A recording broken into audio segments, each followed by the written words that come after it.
దేవునికి మహిమ కలుగును గాక. మంచిది. పరిశుద్ధ గ్రంథం తెరుద్దాం.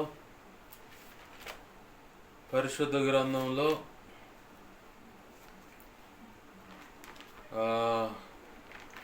యోనా గ్రంథాన్ని చూద్దాం. పరిశుద్ధ గ్రంథంలో యోనా గ్రంథము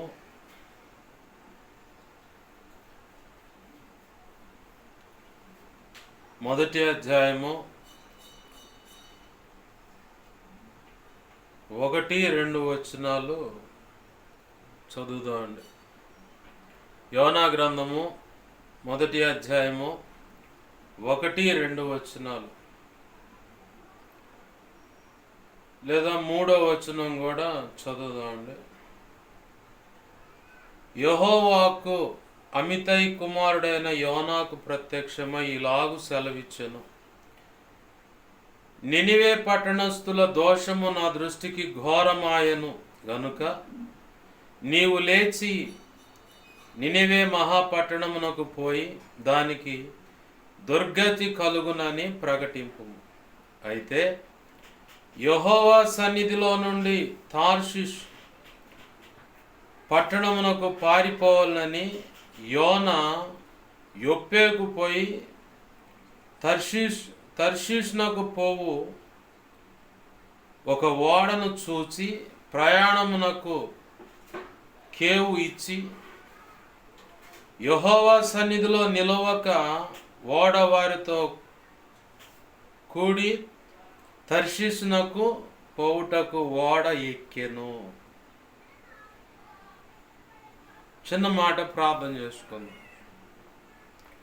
4వ వచనం కూడా చదువుదాం. అయితే యెహోవా సముద్రం మీద పెద్ద గాలి పుట్టింపగా సముద్రమందు గొప్ప తుఫాను రేగి ఓడ బద్దలై పోవు గతి వచ్చెను.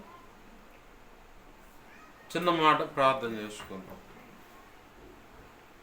ప్రేమగల మా కన్న తండ్రి యేసయ్యా, నీకు వందనాలు, కృతజ్ఞతాస్తుతులు.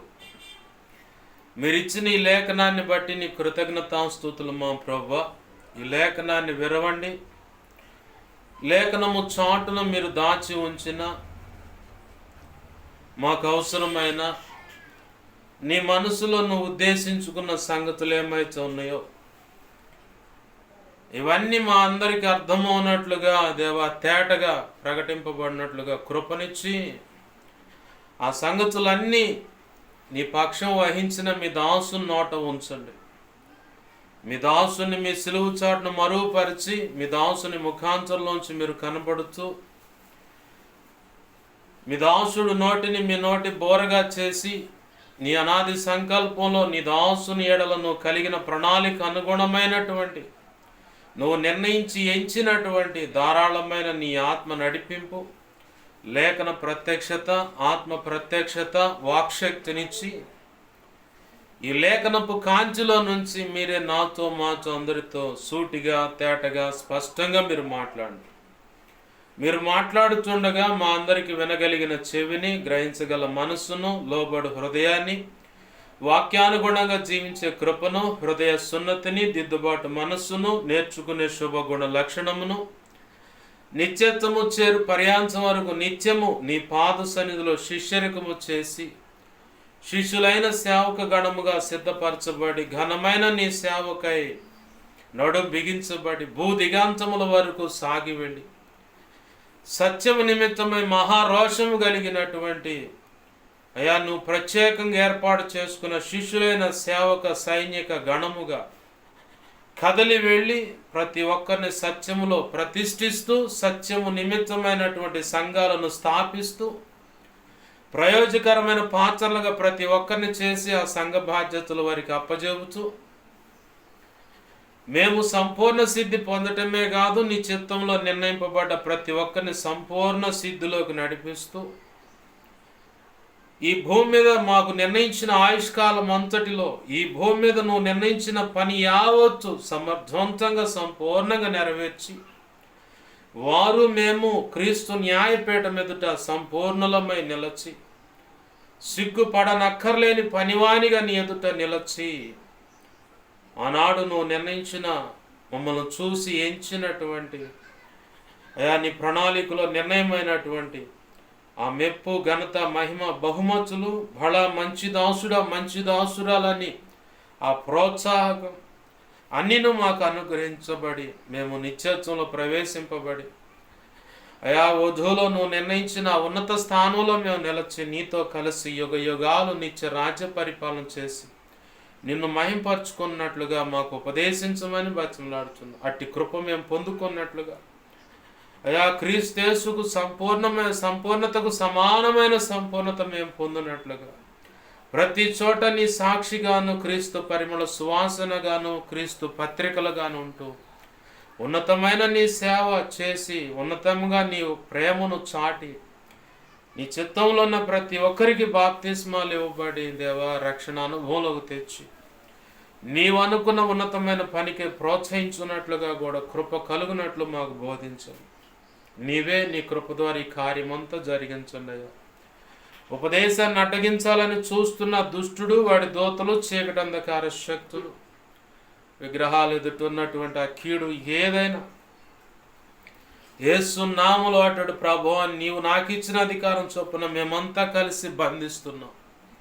నా చుట్టూరు, మా చుట్టూరు ఈ ప్రార్థనలో నీ చిత్త ప్రకారం ఏకీవిస్తున్న ప్రతి ఒక్కరి చుట్టూరు మేమున్న ఈ గృహము, ఈ కాలనీ, పట్టణము, రాష్ట్రము, దేశం సమస్తం చుట్టూరు ఇక ముందు ఈ ప్రార్థనలు ఏకీపించబోతున్న ప్రతి ఒక్కరి చుట్టూరు కూడా సిలువ రక్తపు కంచె, రక్షణ కంచె, అగ్ని కంచెను వేసి నీ మహిమేగాన్ని మాపై ఆవరింపచేసి నీ చేతినిడం ముందు దాచిపెట్టి నిత్యము నీ దేవదూతలు అగ్ని వంటి రథముల సైన్య సమూహం చుట్టూ కావలిగా ఉంచి నీ కనుదృష్టి, ముఖ కాంతి, తేజమాన వెలుగు, సన్నిధి కాంతి మాపై నిత్యం ప్రకాశింపచేసి సర్వోన్నతుని శక్తి నన్ను మమ్మల్ని జ్ఞాపకం చేయబడే సమస్తమును కమ్మేలాగా నువ్వు చేసి జకరియా గ్రంథం 2:5 ప్రకారం దాని చుట్టూ నేను అగ్ని ప్రాకారమై ఉండదన్న మాట మా ఎడల నెరవేర్చి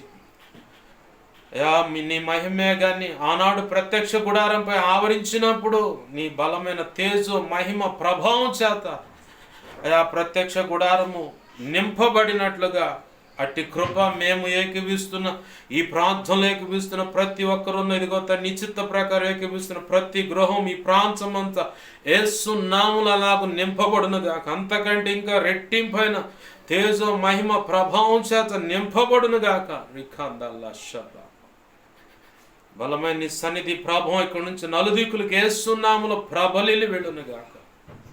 గొప్ప కార్యం జరిగించు, గొప్ప కార్యాలు జరిగించండి ప్రభు. నీకు వందనాలు. స్తుతి సింహాసనాసనుడివై మాతో మీరు ఉన్నాడు అయ్యా. నీలోంచి ప్రభావం నలుదిక్కులకు యేసు నామములో ప్రబలిలి వెళ్ళునుగాక అయ్యా. సువార్త పుస్తకాలు రాయబడి ఆయనలో నుంచి ప్రభావం బయలు వెళితే స్వస్థతలు, అద్భుతాలు, ఆశ్చర్యమైన కార్యాలు జరిగాయి. అలాగే నీలోంచి ప్రభావం ఇక్కడి నుంచి నలుదిక్కులు ప్రబలిలితే దురాత్మ, అంధకార శక్తులు లయమైపోవునుగాక. ప్రతి ఒక్కరికి ఈ వాక్కు ద్వారా విడుదల, స్వస్థత, ఆరోగ్యం కలుగునుగాక. గొప్ప కార్యాలు జరిగించండి అయ్యా. నీ చిత్తం నెరవేర్చండి. నీ పక్షం వహించండి. నేను ఎంత బలహీనో నీకు బాగా తెలుసు. నీ మీద అనుకున్నా, నీ కృప మీద ఆధారపడ్డాను. నా సమస్త విధేయతలు, అతిక్రమ దోషాలు, పాప దోషాలు, ఆజ్ఞాతిక్రమలు పునః క్షమించు. నీ సిలువ రక్తంతో నన్ను కడుగు, పవిత్రపరచు. పరిశుద్ధ శుద్ధ జలంలో నన్ను కడుగు. సమస్త కీడ పవిత్రతను కొట్టివేయి అయ్యా. నీ ఆనంద తైలాభిషేకం నాపై ఇంకనూ గొప్పగా ఉంచు.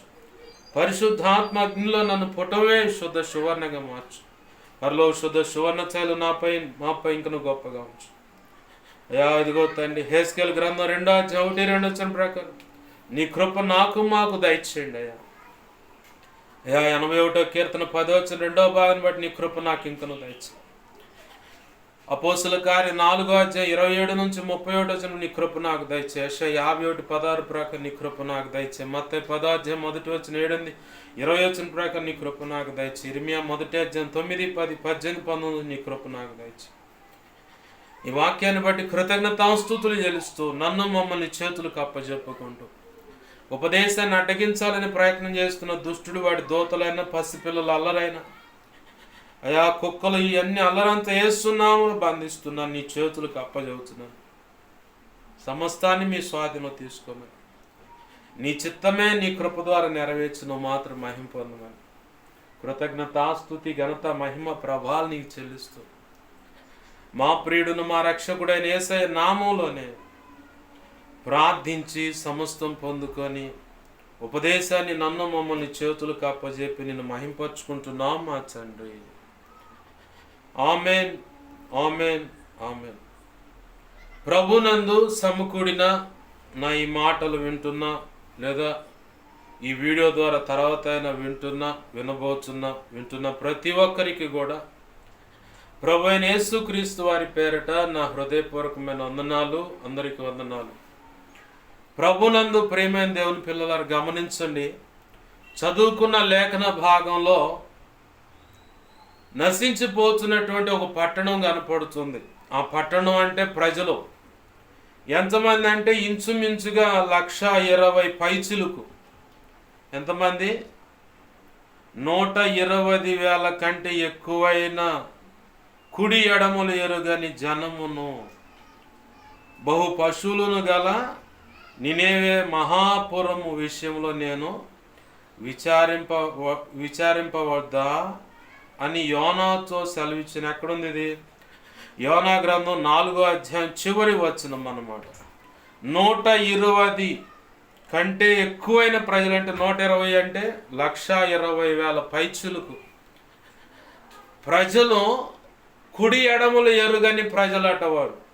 కుడి ఎడములు అంటే ఇది వాస్తవికంగా మేల కీడ, ఈ పని చేస్తే దేవుడు మెచ్చుకుంటాడా కోప్పడతాడా అన్న సంగతి గ్రహింపు లేనటువంటి ప్రజలు వాళ్ళు. ఎంతమంది అంటే 120,000 పైచులకు ప్రజలు. యోనాతో దేవుడు మాట్లాడుతూ ఉన్నాడు, ఇదిగో నశించిపోతున్న ప్రజలు ఉన్నారు, వారిని నీవు వెళ్ళి వారి దగ్గరికి నీవు వెళ్ళి నా మాటలు వాళ్ళకు చెప్పాలా. ఏంటి ఆ మాటలు అంటే, ఈ ఈ పట్టణానికి దుర్గతి వస్తుంది, అంటే దేవుని ఉగ్రత వచ్చి పడుతుంది, దైవ చిత్తానికి వేరుగా మీరు బ్రతుకుతున్నారు, దేవునికి వేరైన పద్ధతుల్లో మీరు ఉన్నారు, దేవునికి వేరైనటువంటి భక్తి క్రమాల్లో మీరు ఉన్నారు, దేవునికి వేరైనటువంటి పాపంలో మీరు బ్రతుకుతున్నారు, దేవునికి వేరైనటువంటి పరిస్థితుల్లో మీరు ఉన్నారు. కాబట్టి ఇకనైనా దేవుని వైపు మళ్ళుకుంటే ఖచ్చితంగా దేవుడు కృపనిస్తాడు. ఆయన ప్రేమ వాత్సల్యత కలిగినటువంటి దేవుడు. ఏ ఒక్క వ్యక్తి కూడా నశించిపోవటం ఆయనకి ఇష్టం లేకనే ఆయన నీ నిమిత్తమై ఆలస్యం చేస్తున్నాడు. లేఖనంలో పత్రికల్లో అదే రాస్తుంది ఆ మాట. ఒకళ్ళు అంటారు, ప్రభు రాకడ సమీపిస్తుందయ్యా, ప్రభు ఇంకో కొద్ది దినాల్లో రాబోతా ఉన్నాడు, కాబట్టి నేడు అనే దినం ఉండగానే ఈరోజే నీకు అవకాశం, రేపు నీదో కాదో తెలియదు, కాబట్టి యేసుక్రీస్తు వారి ఆయన నిజముగా నీకు రక్షకుడని, జన్మచ కర్మచ పాపాల నుంచి దేవుడు నిన్ను విడిపించడానికి కోరుకుంటున్నాడు, పిలుస్తున్నాడని వారికి నువ్వు సెలవిస్తావు. అలాగ చెప్పాలి, చెబుతావు. చెప్పిన వాళ్ళతో విన్నవాళ్ళు అడిగే ప్రశ్న ఏందో తెలుసా? మా తాత ముత్తాతల కాలం నుంచి ఇదే మాట చెబుతున్నారు. ఆయన ఎప్పుడు వచ్చిండని యజ్ఞానంగా ప్రశ్నలు వేస్తారు, తృణీకరిస్తారు, తిరస్కరిస్తారు, వ్యతిరేకంగా వాదన కూడా పెట్టుకుంటారు. అయితే బాగా గమనించాలా, ఆయన ఆలస్యం చేస్తుంది ఎందుకంటే ఆయన రాకడ ఆలస్యం చేసేది ఎందుకంటే ఏ ఒక్క వ్యక్తి కూడా నశించిపోయి విడవబడి నిత్య నరకంలో పడకూడదని ఆయన అభిలాష అంటే కోరిక. దేవునికి మహిమ కలుగును గాక, హల్లెలూయా. ఆయన కోరిక ఏంటంటే ఏ ఒక్క వ్యక్తి కూడా నశించిపోవటం ఆయనకి ఇష్టం లేదు, కాబట్టి ఆలస్యం చేస్తూ ఉన్నాడు. దేవుడు ఒకవేళ దేవుని సేవా పిలుపుకి ఒకవేళ నిన్ను పిలుస్తుంటే, ఒక ఆడపిల్లవైనా మగ పిల్లగాడివైనా, యవన ప్రాయంలో ఉన్నవారు, లేదు మధ్య వయస్కులైనా పెద్దలైనా సరే, అయ్యా నేను వృద్ధాప్యంలో ఉన్నాను, నన్నెవరు దేవుడు ఎలా వాడుకుంటాడు ఏందని చెప్పని కొంతమందికి డౌట్. ముంగమూరు దేవదాసయ్య గారిని 80 సంవత్సరాలు అప్పుడు దేవుడు ప్రత్యేకంగా బయటికి పిలిచి, ఆయన ఒక 2 డినామినేషన్ పరిచర్లు ఉన్నాయి అప్పట్లో. బాప్టిస్ట్ చర్చ్ అను లూథరన్ చర్చ్, ఈ 2 డినామినేషన్లు ఉన్నాయి. ఆయన ఆ డినామినేషన్లో ఉన్నప్పుడు 80 సంవత్సరాల వరకు అక్కడే పెరగనిచ్చాడు దేవుడు. 80 సంవత్సరాల లోపు దేవుడు చిన్ననాటి నుంచి ఆయనను దర్శించటం, మాట్లాడటం, ప్రిపేర్ చేయటం, తన్ను ఒక ప్రత్యేకమైన సేవ చేయడానికి, తన్ను సిద్ధపరచడానికి, దేవుడు అనుకున్న ఉన్నతమైన పాత్రగా ఆయన సిద్ధపరచడానికి ఆయనకు 80 సంవత్సరాల కాలం పట్టింది. యేసయ్యకి తను కోరుకున్నటువంటి ఉన్నతమైన పాత్రగా ఆ వ్యక్తిని సిద్ధపరచడానికి, ఏ వ్యక్తి అయినా, ముంగమూరు దేవదాసయ్య గారు. ముంగమూరు దేవదాసయ్య గారిని దేవుని ప్రత్యేకమైన ప్రణాళికకు సిద్ధపరచాలంటే, దేవునికి మహిమ కలుగును గాక, హల్లెలూయా.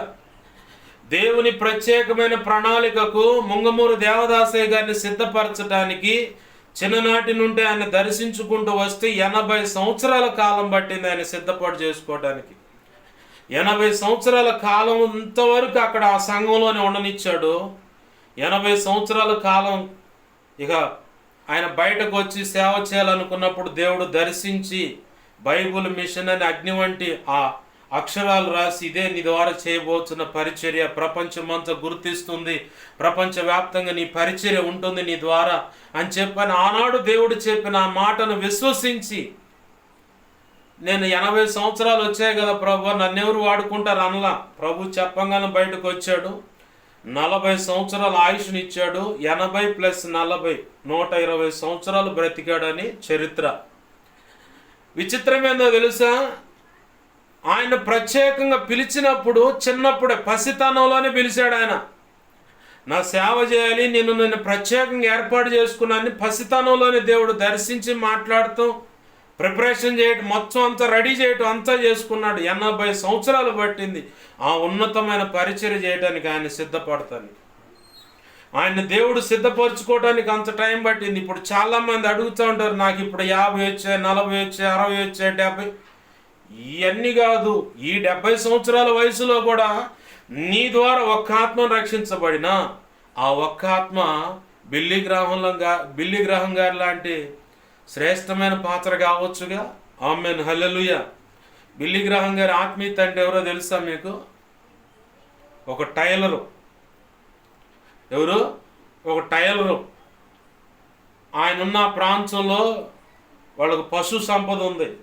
ఆ పశువుల కాడ బిల్లీ గ్రాహం గారు యవన ప్రాయాలు ఉన్నప్పుడు శుభ్రం చేయటం, ఖాళీగా ఉన్నప్పుడు ఆ టైలర్ షాప్ కాడికి వచ్చి దేవుని మాటలు చెప్తా ఉంటే అక్కడ కూర్చొని వింటా ఉండేవాడు. అలా అలా అలా దేవుని కృపను బట్టి ఆ వ్యక్తి రక్షించబడితే ఎంతమంది? 185 దేశాలకు రేడియో ద్వారా సువార్త అందించిండు. ఏంది ఆయా ప్రాంతాల క్రూసేడ్స్ అంటే బహిరంగ సభలు ఏర్పాటు చేస్తే అక్కడ పోయి చెప్పాడు. అనేక కోట్ల మందికి దేవుని యొక్క సువార్త చెప్పగలిగాడు. తన ఆత్మీయ తండ్రి ఎవరు? ఒక టైలరు, బట్టల గుట్టే ఒక టైలర్ అన్నమాట. ఏమో నీ జీవితాన్ని బట్టి ఒక్క ఆత్మ లాగా నువ్వు దేవుడు కోరుకున్న వ్యక్తిని నువ్వు అలా సిద్ధపరిస్తే ఆశీర్వాదం ఎంత? ఆయన ఎంతమందిని ఆత్మలు సంపాదించాడో ఆ ఆత్మల సంపాదనలో ఈయనకు కూడా భాగం ఉంది. దేవునికి మహిమ కలుగును గాక, హల్లెలూయా. ఇప్పుడు డేవిడ్ పాల్ యాంగిచో గారు ఉన్నారు దక్షిణ కొరియా దేశంలో. ఒక యవనస్తురాలు 13 సంవత్సరాలు లేదా లోపే ఉంటుంది, 10 నుంచి 13 సంవత్సరాల లోపు. ఆ యవనస్తురాలు ఈడుకొస్తున్నటువంటి ఒక ఆడపిల్ల కొరియా భాషలో, దక్షిణ కొరియా భాషలో క్రొత్త నిబంధన ప్రింట్ అయినటువంటి ఒక చిన్న బైబిల్ తీసుకువెళ్ళి ఆయన ఇది ఇవ్వబోతే చేదరించుకున్నాడు. 2 సార్లు చేదరించుకున్నాడు. అయినా సరే 3వసారి ఆ అమ్మాయి ఉంది, ఆ బల్ల మీద పెడతాను, ఇష్టమైతే చదువుకో, లేకపోతే చింపే మాకు పడే మాకు అని చెప్పింది. కొన్ని 2 గంటల తర్వాత తనలో ఇక ఆలోచన మొదలు, అసలు ఆ బైబిల్ ఏముంది, ఆ అమ్మాయి నా దగ్గర దాటమైంది, అసలు ఏందని చదవటం మొదలు పెడితే స్వస్థత అనే కాడికి రాగానే, అద్భుతం అనే కాడికి రాగానే ఈయనలో మార్పు కలుగుతూ ఉంది. డాక్టర్లు చెప్పారు క్యాన్సర్ జబ్బు, నువ్వు పోతావు అబ్బాయి తొందరగాని. కానీ దేవుడి యొక్క వాక్యాన్ని చదువుతున్నప్పుడు తనలో విశ్వాసం పెంపొందింపబడుతుంది. అలాగే స్వస్థత జరుగుతుంది.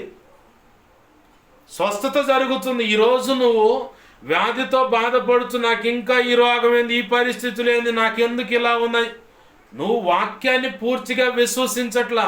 నీ మీద నువ్వు ఆధారపడుతున్నావు. నీకున్న తెలివితేటలన్నిటిని ఆధారం చేసుకొని, వాస్తవం ఇది చాలామంది జీవితాల్లో స్వస్థతలు, అద్భుతాలు, సూచక్రియలు జరగపోవటానికి కారణం ఏంటంటే విశ్వాసము లేకపోవటం. వాక్యం చదువుతారు, నాకు వాక్యం కూడా తెలుసు అంటారు, ప్రార్థన చేస్తున్నా అంటారు, కానీ దేవుడు స్వస్థపరుస్తాడన్న మొండి విశ్వాసం లేని పరిస్థితి. దాన్నే దయామయుడు అనే పాటలో నట్టుకుంటా, వస్తాడు దిగి వస్తాడు, వడివడిగా దిగి వస్తాడు కరుణామయుడు అని చెప్పిన పాటలో, సడలని విశ్వాసం నీ నరముల ఉంటే దైవాలే దిగి నీ దగ్గరకు వచ్చి తల వంచవనే పాటలో ఉంది. వస్తాడు దివిని విడిచి వడివడిగా దిగి వస్తాడు. వడివడిగా అంటే తొందరగా ఏంది, దాంట్లో రాసిన మాట ఏంటంటే సడలని విశ్వాసం నీ నరాల్లో జొప్పించబట్టే అది లోపలికి జొప్పించుటంటే నెట్టడం అని అర్థం. ఆ నరాల్లో నీ విశ్వాసం, ఆ సడలని విశ్వాసం అంటే ఏమైనా కానీ నా ప్రభువుకి అసాధ్యమైనది ఏది లేదన్న మాట నీ హృదయంలో స్థిరంగా వేళ్ళునుకొని ఉంటే ఖచ్చితంగా అద్భుతం జరుగుతుంది. నువ్వు ప్రార్థన చేసిన ఇంకొక వ్యక్తికి స్వస్థత, అద్భుత కార్యాలు జరుగుతాయి. మనం ఏం చేస్తాం, వాక్యం చదువుతాం, అద్భుతాలు తెలుసు, ఆయన ప్రార్థన చేస్తే జరుగుద్ది అంటారు, అంతా బాగానే ఉంటుంది. మళ్ళీ ఏందమ్మా రోగం తగ్గలేదంటే ఏముందండి, ఏమి లేదు, పలానోళ్ళు అది చేశారు, పలానోళ్ళు ఇది చేశారు, అది ఇదని, అదంతా ట్రాష్, అదంతా ఉట్టిది. ఎందుకు ఉట్టిది అంటున్నా తెలుసా? నువ్వు విశ్వాసం కలిగి ప్రార్థన జీవితంతో వాక్యము నీ హృదయంలో దాచిపెట్టుకున్నట్లయితే, నువ్వు పలికిన మాట యేసు నామములో పో బయటికి అని చెప్పంటే అది వెళ్ళిపోవాలా. నువ్వు ప్రార్థన చేస్తున్నా కానీ నమ్మట్లా, ఆ కారణాన్ని బట్టి నువ్వు ఏ స్వస్థత అయినా, విడుదలైనా, అద్భుతమైన చూడలేకపోతున్నావు. వాడు ఎవడో ఏదో చేసిండని వాడి మీద రాళ్ళేస్తున్నావు అంతే. ప్రభు ఏమన్నాడు?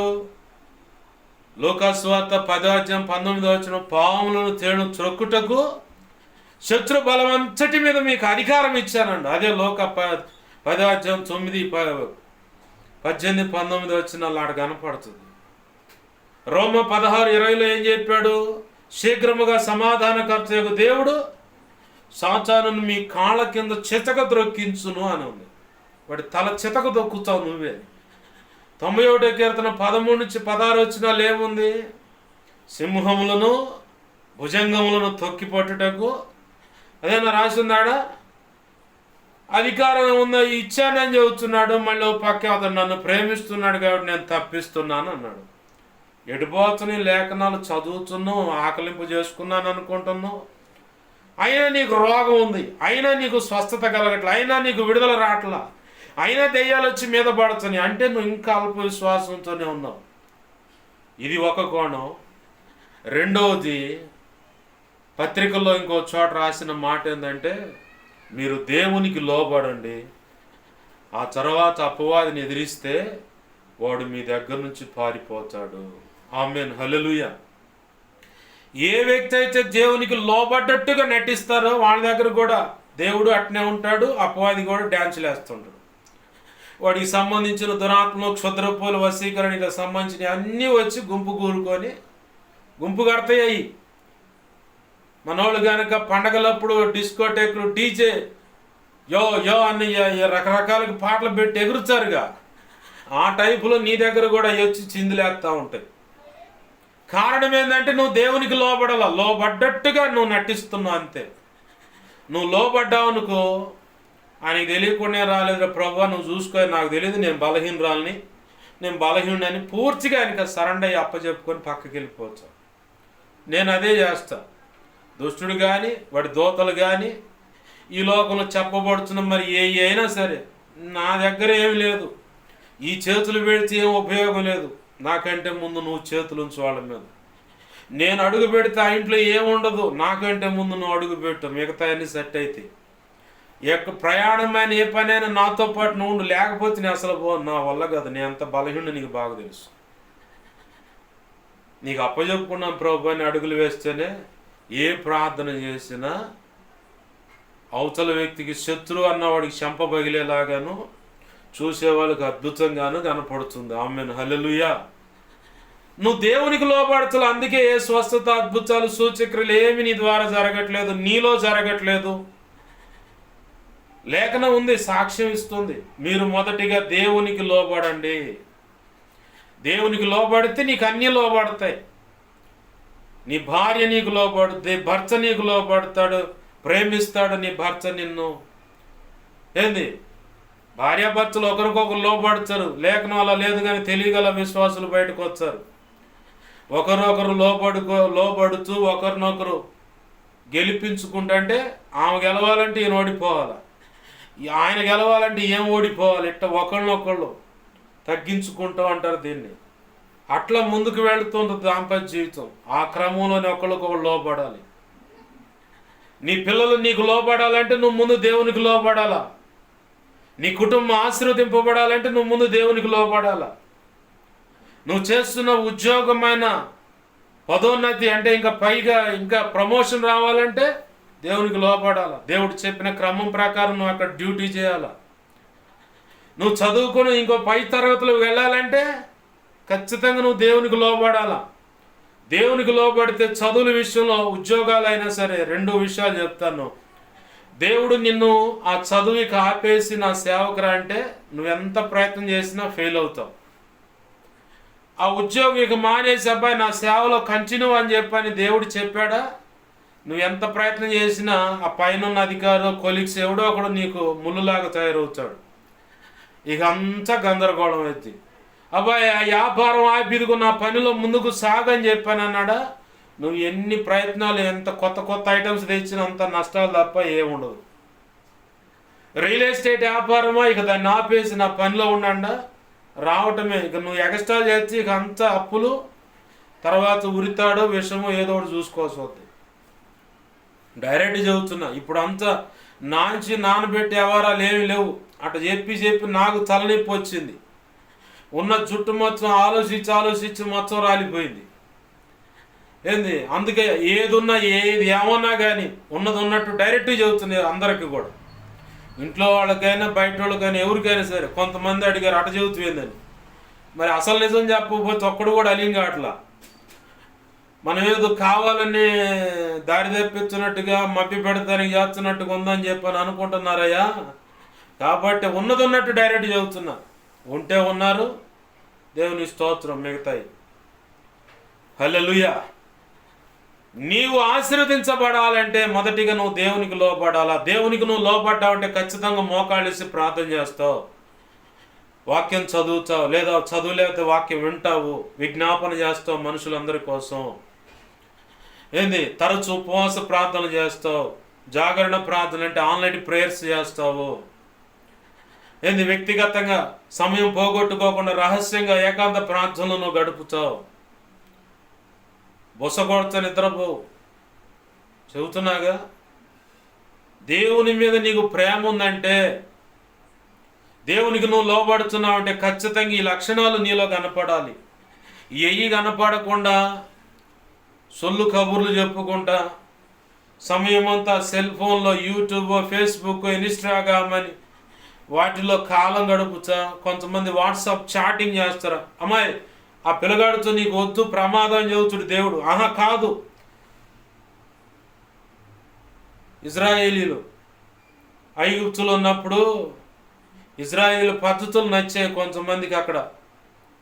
వారిని బైబుల్ అంది మిశ్రిత జనం అని. వాళ్ళని కూడా మేము కూడా వచ్చాం అయ్యా, ఒకవేళ ఆడపిల్లని ఉండొచ్చు, అబ్బా నేను కూడా నీతో వచ్చానబ్బా, అదబ్బా ఇదబ్బా అని.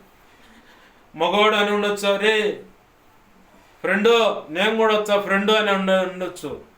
అవి పోయేది ఏముంది, వీళ్ళు కూడా మనలో మన జాబితాలో కలుపుకుందాం అని చెప్పని తెచ్చుకున్నారు వాళ్ళు. మోషే సీనాయి పర్వతం పైకి వెళ్ళి దేవునితో మాట్లాడుతుంటే తగలాట మొత్తం తెచ్చింది వీళ్ళే. ఈ మిశ్రిత జనం ఏడురా మోషే, అహరోను అడగండి రా, అహరోను అడగండి అని చెప్పని ప్రోత్సహించారు.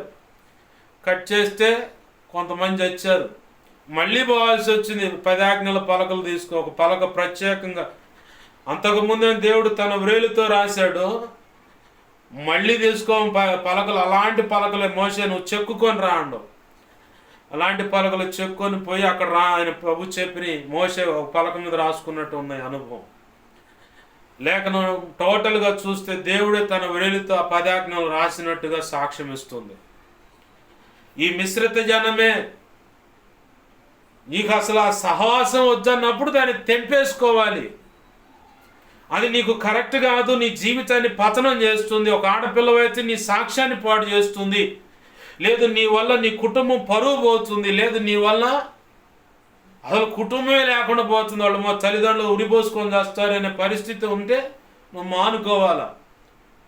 నీకు పట్టిన పైత్యం వదలాలంటే వాళ్ళు రోడ్డును పడినప్పుడే నీకు ఆ పైత్యం వదులుద్ది. లేదా నీ జీవితం మొత్తం సంఖనాగిపోతే, డైరెక్ట్గా చెప్పాలంటే సర్వనాశనం అయిపోతే అప్పుడు నీకు అంతు పట్టుద్ది. అప్పుడు దాకా అంతు పట్టదు. దేవుడు ఎందుకు చెప్పాడు, ఎందుకు వద్దు అన్నాడు, ఇది కాదు అని ఎందుకు అన్నాడు అన్నది ఒకడికి అట్నే. ఈరోజు ఒక ఆడపిల్ల ప్రార్థన చేయడానికి పోతే దేవుడు చెబుతా ఉన్నాడు, ప్రేమ ప్రేమ అని మెంటల్గా ప్రిపేర్ అయ్యి బాగా డిప్రెషన్లోకి వెళ్ళిపోయి ఆడపిల్ల.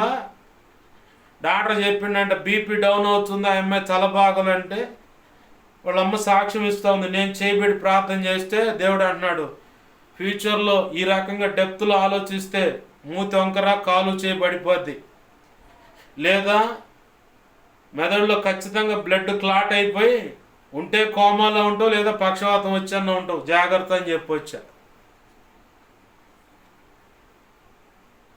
ప్రేమ ప్రేమ ప్రేమ అని చెప్పిపోయి ఆ వ్యక్తికి దూరమైన నా భవిష్యత్తు, నా పరిస్థితి. వాస్తవానికి దేవుని చిత్తం కాదు అది. సొంత అభిప్రాయాలతో దేవునికి వేరుగా అడుగులు వేసి జీవితాలు పతనం చేసుకుంటున్న వాళ్ళు ఎంతోమంది ఉన్నారు. ఈరోజు యవన ఆడపిల్లలు, యవన మగపిల్లలు. జాగ్రత్త జాగ్రత్త జాగ్రత్త. అంతా అయిపోయిన తర్వాత లబో దిబోమని తల్లిదండ్రులు గుండెలు బాదుకునే పరిస్థితి తెస్తారు. లేదంటే అసలు నువ్వే కాలం చెల్లిపోయి ఏదో ఒకటి తీసుకొని కాలం చెల్లిపోవటం అంటే సావటం. ఏంది ఏదో ఒకటి చేసుకొని నువ్వు పోతే ఆ కడుపు కోత మిగులుస్తావు.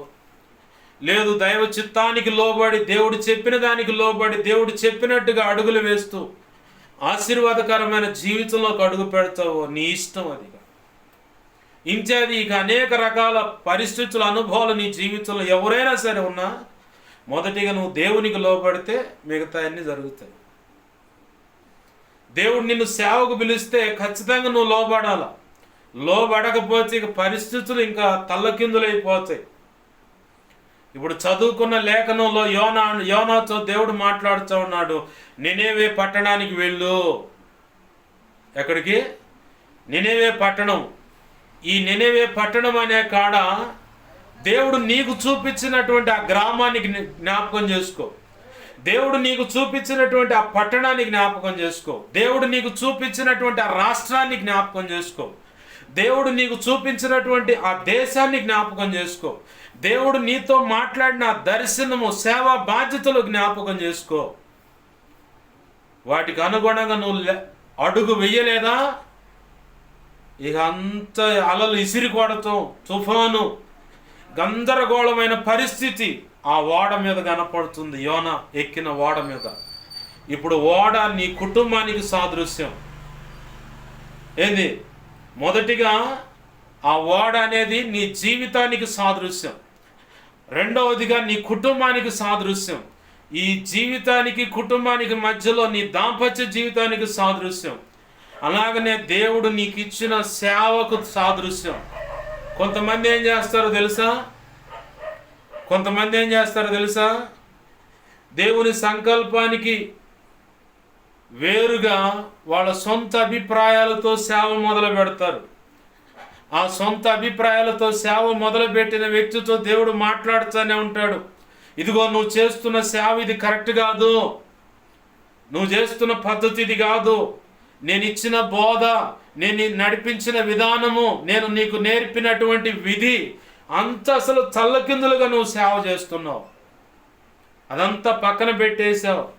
నీ మస్తిష్కం అంటే మెదడులో పుట్టినటువంటి మనస్సులో నిర్ణయించుకున్న అభిప్రాయాలకు అనుగుణంగానే బోధ చేస్తున్నావు, లేదా రొట్టె విరుస్తున్నావు, లేదంటే బాప్తిస్మాలు ఇస్తున్నావు, లేదా ఒక సేవకుడిని ప్రోత్సహించి ఒక వ్యక్తిని ప్రయోజకరమైన సేవకుడిగా సిద్ధపరుస్తున్నావు, సంఘాలు గడుతున్నావు, మందిరాలు గడుతున్నావు.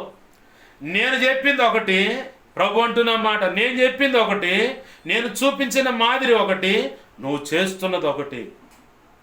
మోషేతో సీనాయి కొండ మీద 2 పర్యాయాలు 40 రోజులు నిద్రాహారాలు మాని దేవుని ఎదుట కనిపెడితే కొన్ని విషయాలు చెప్పాడు. ఎవరు? యెహోషువ కాదు, యేసయ్య. ఆమేన్, హల్లెలూయా. అది మర్చిపోతాడే అని చెప్పని మోషేతో అంటున్నాడు దేవుడు, కొండ మీద నీకు చూపించిన మాదిరి చొప్పున ప్రత్యక్ష గుడారం నువ్వు కట్టాలి మోషే అన్నాడు. దేవునికి మహిమ కలుగును గాక. హల్లెలూయా. చాలామంది వారి మస్తిష్కంలో, హృదయంలో పుట్టినటువంటి నిర్ణయించుకున్నటువంటి అభిప్రాయాలకు అనుగుణంగా మోషేకు ఆనాడు చూపించినటువంటి కొండ మీద చూపించిన మాదిరి చొప్పున సేవ చేయమంటే ఆయన చేశాడు. ఈరోజు దైవజనులు పౌలు యొక్క పందాలో పౌలు అన్నాడు కదా ఒక మాట, నేను పునాది వేసానయ్యా, ఆ పునాది మీదే వేరొకడు కడుతున్నాడు. ఇక తప్పించి ఇంకెయ్యి కట్టినా కానీ అవి నిలవు అన్నాడు. కాబట్టి ఆనాడు మోషేకు దేవుడు చెప్పినట్టుగా ప్రత్యక్ష గుడారము, ఈనాడు పౌలు భక్తుడు వేసినటువంటి ఆ పునాది మీద ప్రతి ఒక్కరూ సేవ కడుతున్నారన్నాడు. ఆయనే పబ్లిక్గా స్టేట్మెంట్ ఇచ్చాడు పౌలు భక్తుడు. ఈరోజు మనం సేవలను తొంగి చూసుకుంటే, బోధలను తొంగి చూసుకుంటే, సంఘాలు కట్టే విధానమైన ఒక వ్యక్తిని ప్రోత్సహించి నిలబెట్టి ప్రయోజకరమైన పాత్రగా చేసి దేవుని పక్షంగా నడిపించే విధానంలో కూడా పౌలు భక్తుని యొక్క పంద అంటే మాదిరి. ఆ మాదిరిలో ఇవాళ బోధ లేదు, సంఘ క్రమాలు లేవు, రొట్టె విరుచుట లేదు, అలాగే ఒక వ్యక్తిని ప్రయోజకరమైన పాత్రగా చేసి నడిపించటం కూడా లేదు. ఇవాళ సంఘాలు ఏముందో తెలుసా? మా కులం అండి, మా కులం. నీ కులానికే ప్రత్యేకంగా యేసయ్య సిలువలో ప్రాణం పెట్టల, ఇంకో కులానికి ప్రత్యేకంగా ఆయన పుట్టి పెరిగి సిలువలో ప్రాణం పెట్టల, సర్వ మానవాళి కోసం. ఆమేన్, హల్లెలూయా.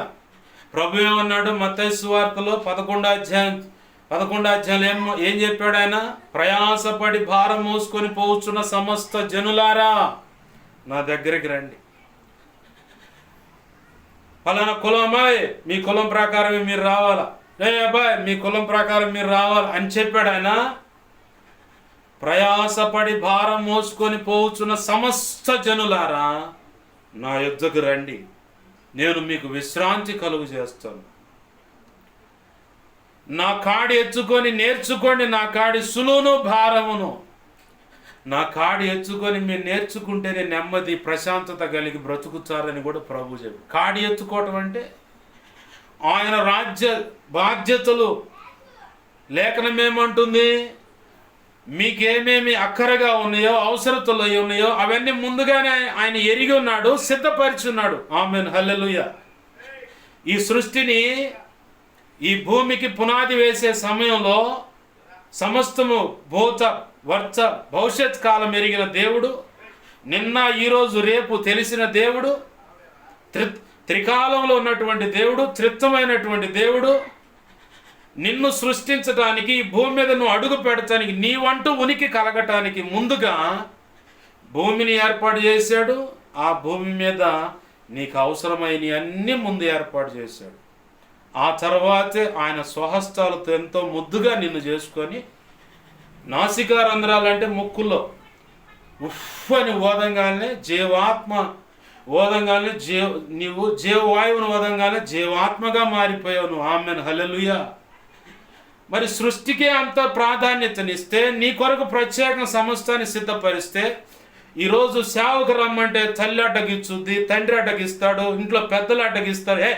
మన కులం బట్టి ఒకటి అయినేదే, ఏదో మన బతుకులు మనం అరే లేనిపోయింది పోయి బురదలో వచ్చి పడ్డమని మేము అనుకుంటుంటే పెద్దోళ్ళు అనుకునేవారు. కొంతమంది నోరు తెరిచి పిల్లల ముందే సాక్ష్యం ఇస్తారు. ఏదో గుడ్డిసేడి అన్నట్టుగా మేము వచ్చి యేసుప్రభు మచ్చంలో పడ్డాం, కానీ మనకెందుకు లేనిపోయింది ఈ గోల. అది సరిగ్గా ఏది తెచ్చుకొని తినడానికి లేదు, ఏది కట్టుకోవడానికి లేదు. మొన్నమోయి వ్యవహారం తప్ప అంతా తెల్లగొడ్డలు బొట్టు లేకుండా అందరు చూడు, ఆ చెవులు కమ్ములు, బంగారు ఆభరణాలు, మంచి మంచి వెలగల వస్త్రాలు. అసలు వాళ్ళ వ్యవహారం అంగరంగ వైభవంగా ఉంటే ఏది కావాలంటే తెచ్చుకుని మనమేందిరా కామెరలేనోడికి పచ్చాలు పెట్టినట్టు.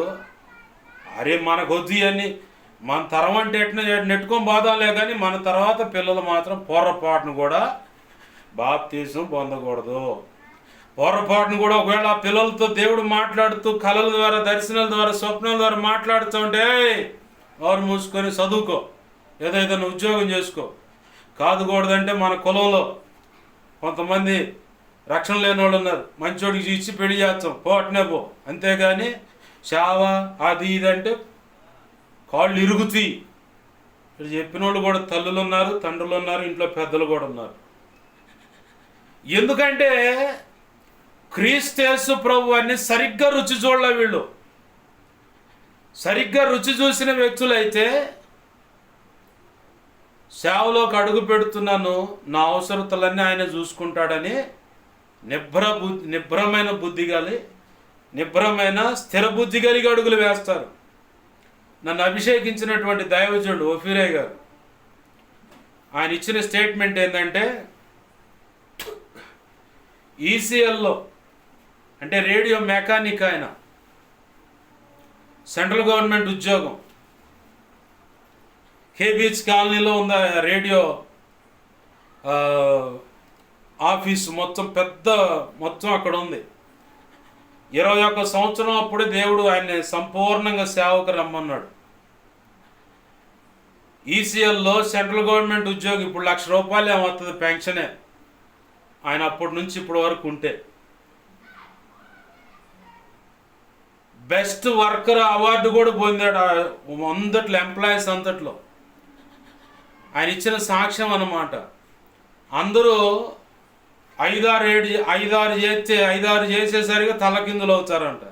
ఈయన మాత్రం 5-6 కాదు, ఇంకా డబుల్ చేసేవాడంట వర్క్ తనకున్న టైంలో. నాకు దేవుడు నిర్ణయించినటువంటి ఆ సమయంలో యథార్థంగా నేను పనిచేయాలని. అందరూ కొంతమంది వ్యతిరేకంగా ఉండేవాళ్ళు, కొంతమంది క్లోజ్గా ఉండేవాళ్ళు. వాళ్ళ మేనేజర్ అనేవాడంట, బెస్ట్ ఎంప్లాయీ నువ్వు, అంత పర్ఫెక్ట్గా వర్క్ చేస్తావు, పర్ఫెక్ట్గా టైంకి వస్తావు, ఎందుకు రిజైన్ చేస్తున్నట్టు నా దేవుడు వద్దన్నాడు. రిజైన్ చేసేసి జాబ్కి సంపూర్ణమైన సేవకు వచ్చాడు. ఎంతో తెలుసు, ఆ సేవకు వచ్చినప్పుడు ఆయన చేతిలో ఉంది ₹10. ఎంత? ₹10. ₹10 చేతిలో పెట్టుకొని ఫుల్ టైం సేవకు వచ్చిండు ఆయన. కేబీచ్ కాలనీ నుంచి నకరేకల్ తెలంగాణ 120 కిలోమీటర్లు, 24 గంటలు 7 సంవత్సరాలు అనుభవిస్తూనే సైకిల్ దొక్కుంటూ ఒక డబ్బాకి నీళ్లు పెట్టుకొని వెనకమాల హార్మోని పెట్టే సంఖలో సంచి ఇవన్నీ కట్టుకొని సైకిల్ మీద వచ్చాడు. అంటే 7 సంవత్సరాలు అటు తిరిగిన నకరేకల్. హైదరాబాద్ నుంచి అటు విజయవాడ రోడ్లో ఉంటుంది ఈ నకరేకల్ కాదు, ఆ నకరేకల్. 120 కిలోమీటర్లు సైకిల్ మీద తొక్కుంటా, సైకిల్ మీద తిరిగి వెళ్ళటం అంతా.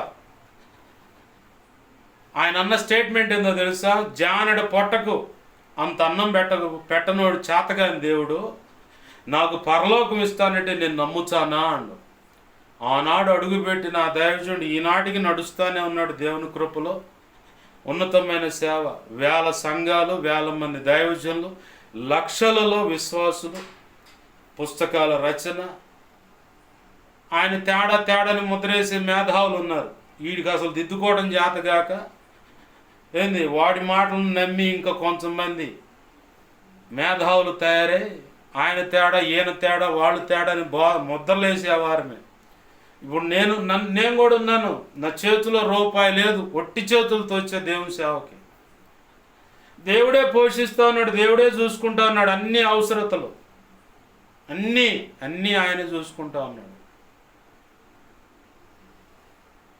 బాగా గమనించండి, నీకేమేమి అవసరమైనయో అవన్నీ నీకు ఇస్తాడు దేవుడు. కొంతమంది సేవ జరుగుతున్న విధానాన్ని చూసి కొంతమంది అభిప్రాయం ఏంటంటే ఈయనే ఆకలి దప్పులతో ఉండి ఏమవుతుందో ఏందో అని చెప్పని ఇప్పుడు అభిప్రాయపడే బ్యాచ్ ఎక్కువ ఉన్నారు. కొంతమంది నేను తేడా అని ముద్ర వేసాడు. మరి నేను ప్రభు కృపను బట్టి పుస్తకాలు రాస్తున్నా, నువ్వే రాసావు చెప్పు. పాటలు రాస్తున్న ప్రభు కృపను బట్టి చాలామంది ఆదరించబడుతున్నారు, బలపరచబడుతున్నారు, ప్రోత్సహింపబడుతున్నారు. నా ప్రభు కోసం నేను నిలబడాలి, బ్రతకాలి, నేను ఆత్మహత్య చేసుకొని చనిపోనని చెప్పిన ఒక తీర్మానంతో సేవకులు వచ్చారు, పరిచారకులు, సహకారులుగా ఉన్నారు. నిన్ను బట్టి ఎవరిస్తున్నారు సాక్ష్యం చెప్పు. నేను దాచేపల్లి పట్టణానికి వెళ్తే అక్కడ ఉన్న కుటుంబం సాక్ష్యం ఇస్తూ ఉంటారు. ఆ తల్లి చెప్తూ ఉంది, నా కొడుకు వాస్తవానికి నా భార్య ఏంటి అని ఓర్ని ఏడుస్తున్నాడు, ఏమైపోతాడని ఏడ్చానయ్యా. ఈ దైవజనుడు వచ్చి నా బిడ్డను ప్రోత్సహిస్తే ఇదిగో దైవజనుడు చెప్పిన ప్రకారం 3 లేదా 4 నెలలే వాళ్ళతో పరిచయం. ఇప్పుడు అమ్మాయి వారిద్దరు సమాధానపడి గుంటూరులో ఉన్నారు. రేపో ఎల్లుండో వస్తారు దాచేపల్లి కాపురంలో కొనసాగటానికి. నా కుటుంబం నిలబడదంటే ఆ దైవజనుడు వచ్చానయ్యా. ఆ కారణాన్నే నా బిడ్డ, నా కుటుంబం నిలబడ్డది, ఇలా ఉంది మా పరిస్థితి అని కనపడ్డ ప్రతి ఒక్కరికి ఇస్తుంది. నా కళ్ళ ముందే సాక్ష్యం ఇస్తుంది ఆ తల్లి.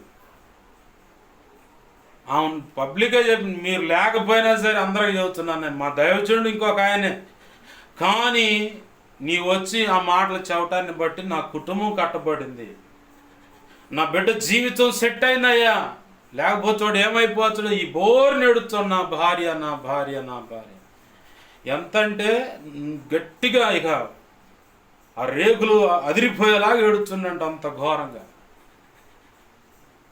నేను పోయి చెప్పిన తర్వాత ప్రభు కృపను బట్టి తన స్థితిని, పరిస్థితులను చక్కబెట్టుకొని ఇప్పుడు దేవుని పనికి ప్రయోజకరమైన పాత్రగా మొదలయ్యి ముందుకు అడుగులేస్తుంది. ఒకడు విమర్శిస్తూ ఉంటాడు, ఏముంది తలా తోక లేకుండా. లోకంలో సామెత ఉంది, ఏమీ లేని ఆకు ఎగిరెగిరి పడుతుంది, అన్నీ ఉన్న ఆకు అణిగి ఉండదు, ఏముండదు. సామెతలో మాట ఉంది, మౌని జ్ఞాని అని. నోరు తెలిసి బల మాట్లాడవచ్చు, కానీ ఉపయోగం ఉండదు. ఎకిలి చేష్టలతో ఉన్నవాడు కూడా అలానే మాట్లాడతాడు. నేను జ్ఞానవంతుడని నిరూపించుకోవటానికి కూడా అలాగనే మాట్లాడతారు. నిరూపించుకోవడానికి మాట్లాడాల్సిన పని లేదు. నువ్వు మౌనంగా ఉంటే మౌనము పెను ఉపద్రవం లాంటిది అన్నమాట. లావా లాంటిది, ఎప్పుడు పెళ్ళుపుకొని మీద పడుతుందో తెలియదు, అంత ప్రమాదం మౌనంగా ఉండటం. అందుకే ప్రభు అన్నాడు, యుక్తమైన మాట మీ నోట రావాలి, మౌనంగా ఉండటం మీకు మేలు. ప్రభువు చేత కాదు ఎవరెవరు ఎలాంటి మాటలు మాట్లాడుతున్నా తిరిగి సమాధానం ఇవ్వటం చేతగా కాదు, మౌనంగా ఉంటాడు ఆయన, సైలెంట్గా చూస్తూనే ఉంటాడు. పడు మిడిసిపోడు, ఎంతసేపు మిడిసిపోడు. ఒక సమయం ఉంటుంది, దరువుకైనా పతనానికైనా అసలు పోవటానికైనా.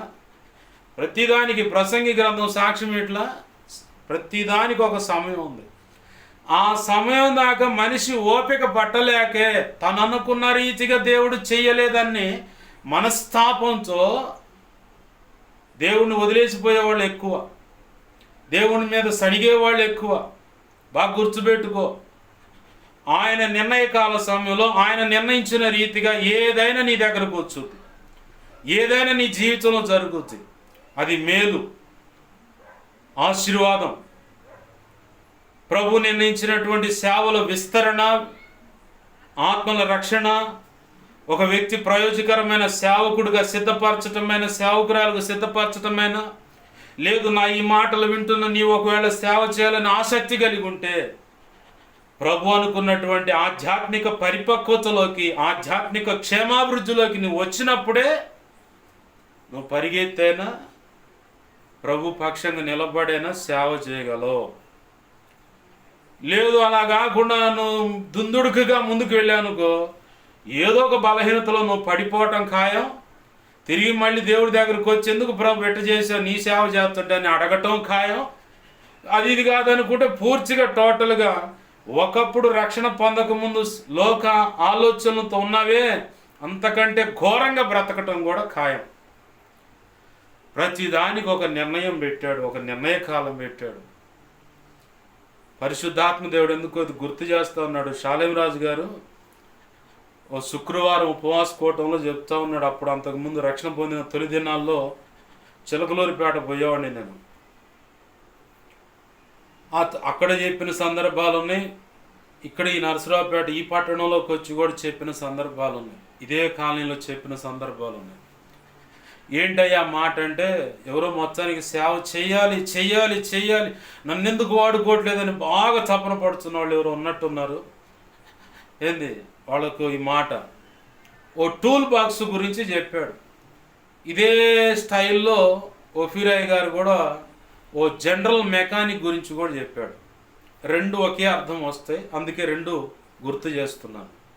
ఎవరైనా దైవజనుల దగ్గర తెలుసుకున్న విషయం ఉంటే ఆ దైవజనులు ఆ వ్యక్తుల విషయాన్ని ముందుగా ప్రస్తావిస్తా, పేర్లు, ఆ తర్వాత ఆ విషయం చెప్తాను.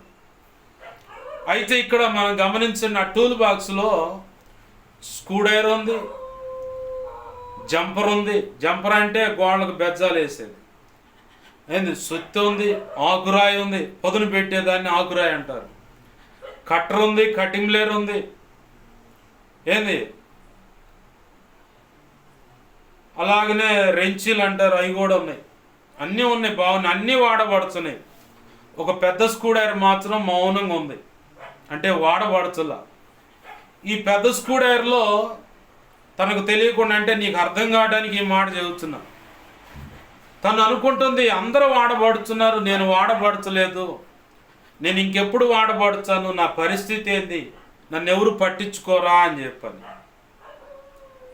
అలాగనే దైవజనుడు ఓఫీరాయ్ గారు చెప్పిన విషయంలో ఒక జనరల్ మెకానిక్, అతను రోజు వస్తాడు, మౌనంగా ఆడ కూర్చుంటాడు, తమ్మేస్తాడు, డ్యూటీ వచ్చానని ఫ్రీగా కూర్చొని పోతూ ఉంటాడు. మిగతా వర్కర్లకి ఇది ఏం పని చేయకుండా వచ్చాడు, కూర్చుంటూ పోతాడు ఏందిరా అనుకుంటున్నారు వాళ్ళు. ఇటు ఈ పెద్ద స్కూడే నన్ను ఎవరూ వాడుకోవట్లేదు ఏందిరా అని చెప్పని అనుకుంటుంది. ఇది బాగా గమనించండి. చిన్న చిత్తగా స్క్రూడ్రైవర్ల ద్వారా ఓడదీయటం వల్ల కానీ పని ఈ పెద్ద స్క్రూడ్రైవర్ వల్ల జరుగుతుంది. ఈ జనరల్ మెకానిక్ ఖాళీ కూర్చున్నాడు కదా, ఒకరోజు ఆ కంపెనీలో రిపేర్ వచ్చింది. అక్కడున్న మెకానికులు, కామన్గా ఉన్న మెకానికులు అందరూ తల్లకిందులు అవుతున్నారు దాన్ని రిపేర్ చేయలేక. మేనేజ్మెంట్ వాళ్ళు ఫోన్ చేశారు జనరల్ మెకానిక్కి, ప్రధానమైన మెకానిక్ అన్నమాట. ఫోన్ చేస్తే ఏమైందంటే పలానా చోట మిషన్ ఇలా ఆగిందని చెప్పంటే పోయాడు. వాళ్ళందరూ ముందే ఎన్నెన్నో తిప్పలు పడ్డారు, ఎవరు వెళ్ళగాల.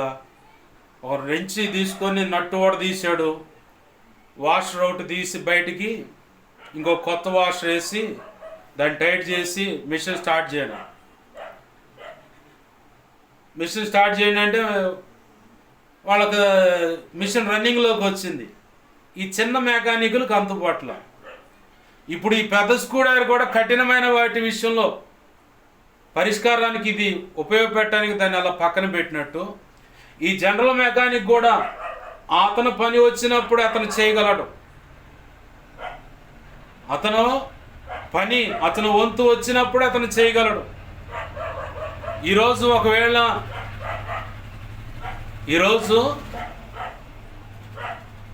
ఒకవేళ ఎవరైనా సరే నన్ను దేవుడు వాడుకోవట్లేదు, నా పరిస్థితి ఏందో అని చెప్పని తపన పడుచు, ఆవేదన పడుచు, వేదనతో ఒకవేళ కృంగిపోయి ఉంటే బాగా గుర్తుపెట్టుకో, నీవు ఒక ప్రత్యేకమైన పాత్రవి. ఆమెన్, హల్లెలూయా. నేను కూడా ఒకప్పుడు ఇట్నే ఫీల్ అవుతూ వేడుస్తూ ఉంటే ఇదే వాక్యాలు విని బలపడ్డాను.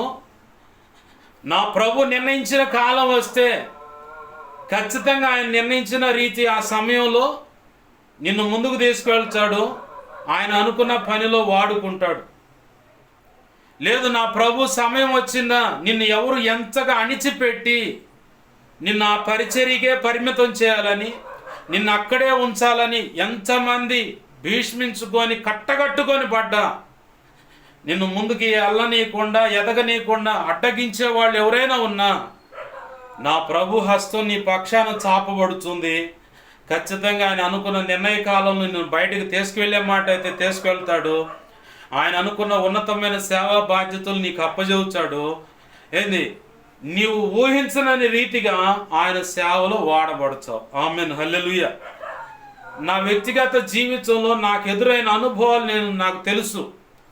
నేను ఒకప్పుడు ఇలానే ఏడ్చాను, నన్ను ఎందుకు వాడుకోవట్లేదు ప్రభువా, ఎవరేమైనా తొక్కిపట్టిన ఏదైనా చేస్తున్నా నీకు తెలియకుండా లేదు కదా, నన్ను నీ పనిలో వాడుకో ప్రభు, వాడుకో ప్రభు అంటే ఈ ఉపమానాల్లో నుంచి దేవుడు నాతో మాట్లాడితే సద్దుమణికి సరి చేసుకొని ప్రభు ఆయన పిలిచేంత వరకు ఓపిక బట్టి, ప్రభు చెప్పిన మాటను బట్టి ఇక చాలు బయటికి రంటే బయటకు వచ్చేసాను. ఈరోజు అక్కడే అదే పరిచయంలో ఉన్నటువంటి దైవజనులు లేదా విశ్వాసులైనా సరే ప్రార్థిస్తే జరగనటువంటి సమస్యల పరిష్కారం ఈ అల్పుని తీసుకువెళ్ళి ఒక్క 2 నిమిషాలు అలా నిలబెట్టుకుని ఆయన అనుకున్న పని జరిగించుకుంటున్నాడు. ఆమేన్, హల్లెలూయా. ఇది నీ ప్రత్యేకత. నన్ను వాడుకుంటున్న దేవుడు నిన్ను కూడా వాడుకుంటాడు.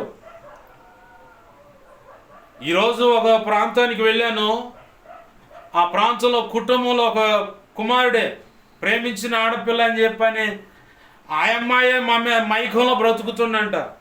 వేరొక దైవజనుడు వచ్చి ప్రార్థన చేస్తే చాక్లెట్లు అవి కక్కాడయ్యా, పాస్టర్ గారు కూడా ప్రార్థన చేశారు. నేను నవ్వా చిరునవ్వుగా, అంటే ఆయన్ని కించపరచాలని కాదు కానీ వాళ్ళకు తెలియదు కాబట్టి నవ్వి ప్రార్థన చేసి ఆయిల్ ఇచ్చి ఇది వాడండి అమ్మా ఫ్రీ అవుతాడు, ఏ ఉండదని చెప్పాను. దేవునికి మహిమ కలుగును గాక. హల్లెలూయా. గతంలో గరువుపాలెం కూడా అలానే వెళ్ళాను నేను. ఓ దైవజనుడు ఉన్నాడు అక్కడ, కానీ చెప్పిన ప్రకారం వాళ్ళు ప్రార్థన చేసిన విడుదల వచ్చింది. చెప్పిన ఆలోచన చొప్పున అడుగులు వేయకపోవటాన్ని బట్టి ఆ వ్యక్తిని కోల్పోవాల్సి వచ్చింది. నా జీవితంలో నేను ఎదుర్కొన్న అనుభవాల్లో చాలామంది చెప్పినటువంటి ఆలోచనలు సలహాలు పాటించకపోవటాన్ని బట్టి తీవ్రంగా నష్టపోయిన వాళ్ళు ఉన్నారు, లక్షల్లో అప్పులైన వాళ్ళు ఉన్నారు, అలాగే ప్రాణాలు కూడా పోగొట్టుకున్నారు, అంటే వ్యక్తులను కోల్పోయిన వాళ్ళు కూడా ఉన్నారు. దేవునికి మహిమ కలుగును గాక. హల్లెలూయా. ప్రభునందు ప్రియమైన దేవుని బిడ్డలారా బాగా గమనించండి. దేవుడు నిన్ను ఒకవేళ ప్రత్యేకంగా కోరుకుంటే, దేవుడు తన సంకల్పంలో నిన్ను పిలుచుకుంటే ఆయన పిలుపుకు నువ్వు లోబడు, ఆయన చెప్పిన మాటకు నువ్వు లోబడు. నువ్వు లోబడకపోతే ఎంత నష్టపోతావో చెప్పలేము కూడా. ఎంత నష్టపోతామో చెప్పలేము, అంత భయంకరంగా ఉంటుంది ఆ నష్టం. నాకు తెలిసి రక్షణ పొందిన 3 లేదా 4 సంవత్సరాల కాలంలో గుంటూరు కృపా మినిస్ట్రీస్ నుంచి ఒక దైవజనుడు బయటకు వచ్చి షాలేం రాజు గారి దగ్గర నేను మీతో పాటు ఉంటానని చెప్పని వచ్చాడు. ఆయన వచ్చినప్పుడు ఇక్కడ ఈ ప్రాంతంలో నిలబెట్టి, ఇక్కడ ఈ కాలనీలో నిలబెట్టి సంఘారాధనలో సాక్ష్యం ఇప్పించారు. ఆయన చెప్పిన సాక్ష్యం ఏంటంటే, దేవుడు నన్ను పిలిచాడు దేవుని సేవకి. దేవుని సేవకు నన్ను పిలిస్తే నేను వినలా. ఎప్పుడంటే యవ్వన ప్రాయంలోకి అడుగు పెడుతుండగా దేవుడు, అంటే 10వ తరగతి అప్పుడు పిలిచాడు. కానీ వినకుండా ఇంటర్మీడియట్ కూడా చదివా. దేవుడు కృపనిచ్చాడు, పాస్ చేశాడు. ఇక నేను డిగ్రీ పట్టా పొందుకోవాలి, డిగ్రీ కూడా చదివా, కానీ ఎగ్జామ్స్లో ఫెయిల్ అయ్యా. 10th ఫెయిల్ అయ్యి ఎన్నో సబ్జెక్టులు ఫెయిల్ అవుతూ అట్లా కష్టతరంగా 10th పాస్ అయ్యాను, కష్టతరంగా ఇంటర్మీడియట్ పాస్ అయ్యాను, కష్టతరంగా ఇక చదివినా కానీ డిగ్రీ నేను పాస్ కాల. కారణం ఏంటంటే 10th నుంచి డిగ్రీ చదువుతున్న వరకు కూడా నా కుమారుడా నా సేవ చేయాలి నువ్వు రా, నా కుమారుడా నువ్వు నా సేవ చేయాలి రా అని చెప్పి, ఇలాగ నువ్వు ఒకవేళ ఒక ఆడపిల్లగా ఉంటే నా కుమార్తె నా సేవ చేయాలి నువ్వు రా అంటే లోబడు, లేదంటే సబ్జెక్టులు ఫెయిల్ అవుతానే ఉంటావు.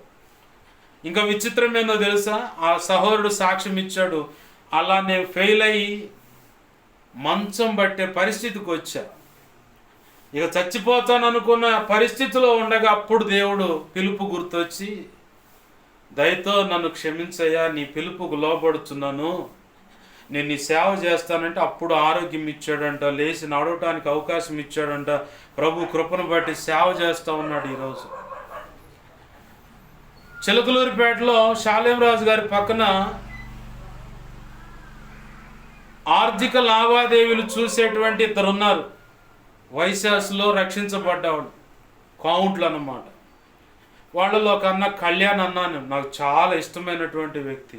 ఎందుకంటే అన్న పరిచర్య చాలా గొప్పగా ఉంటుంది, ఇంత నమ్మకంగా ఉంటాడు ఆ అన్న.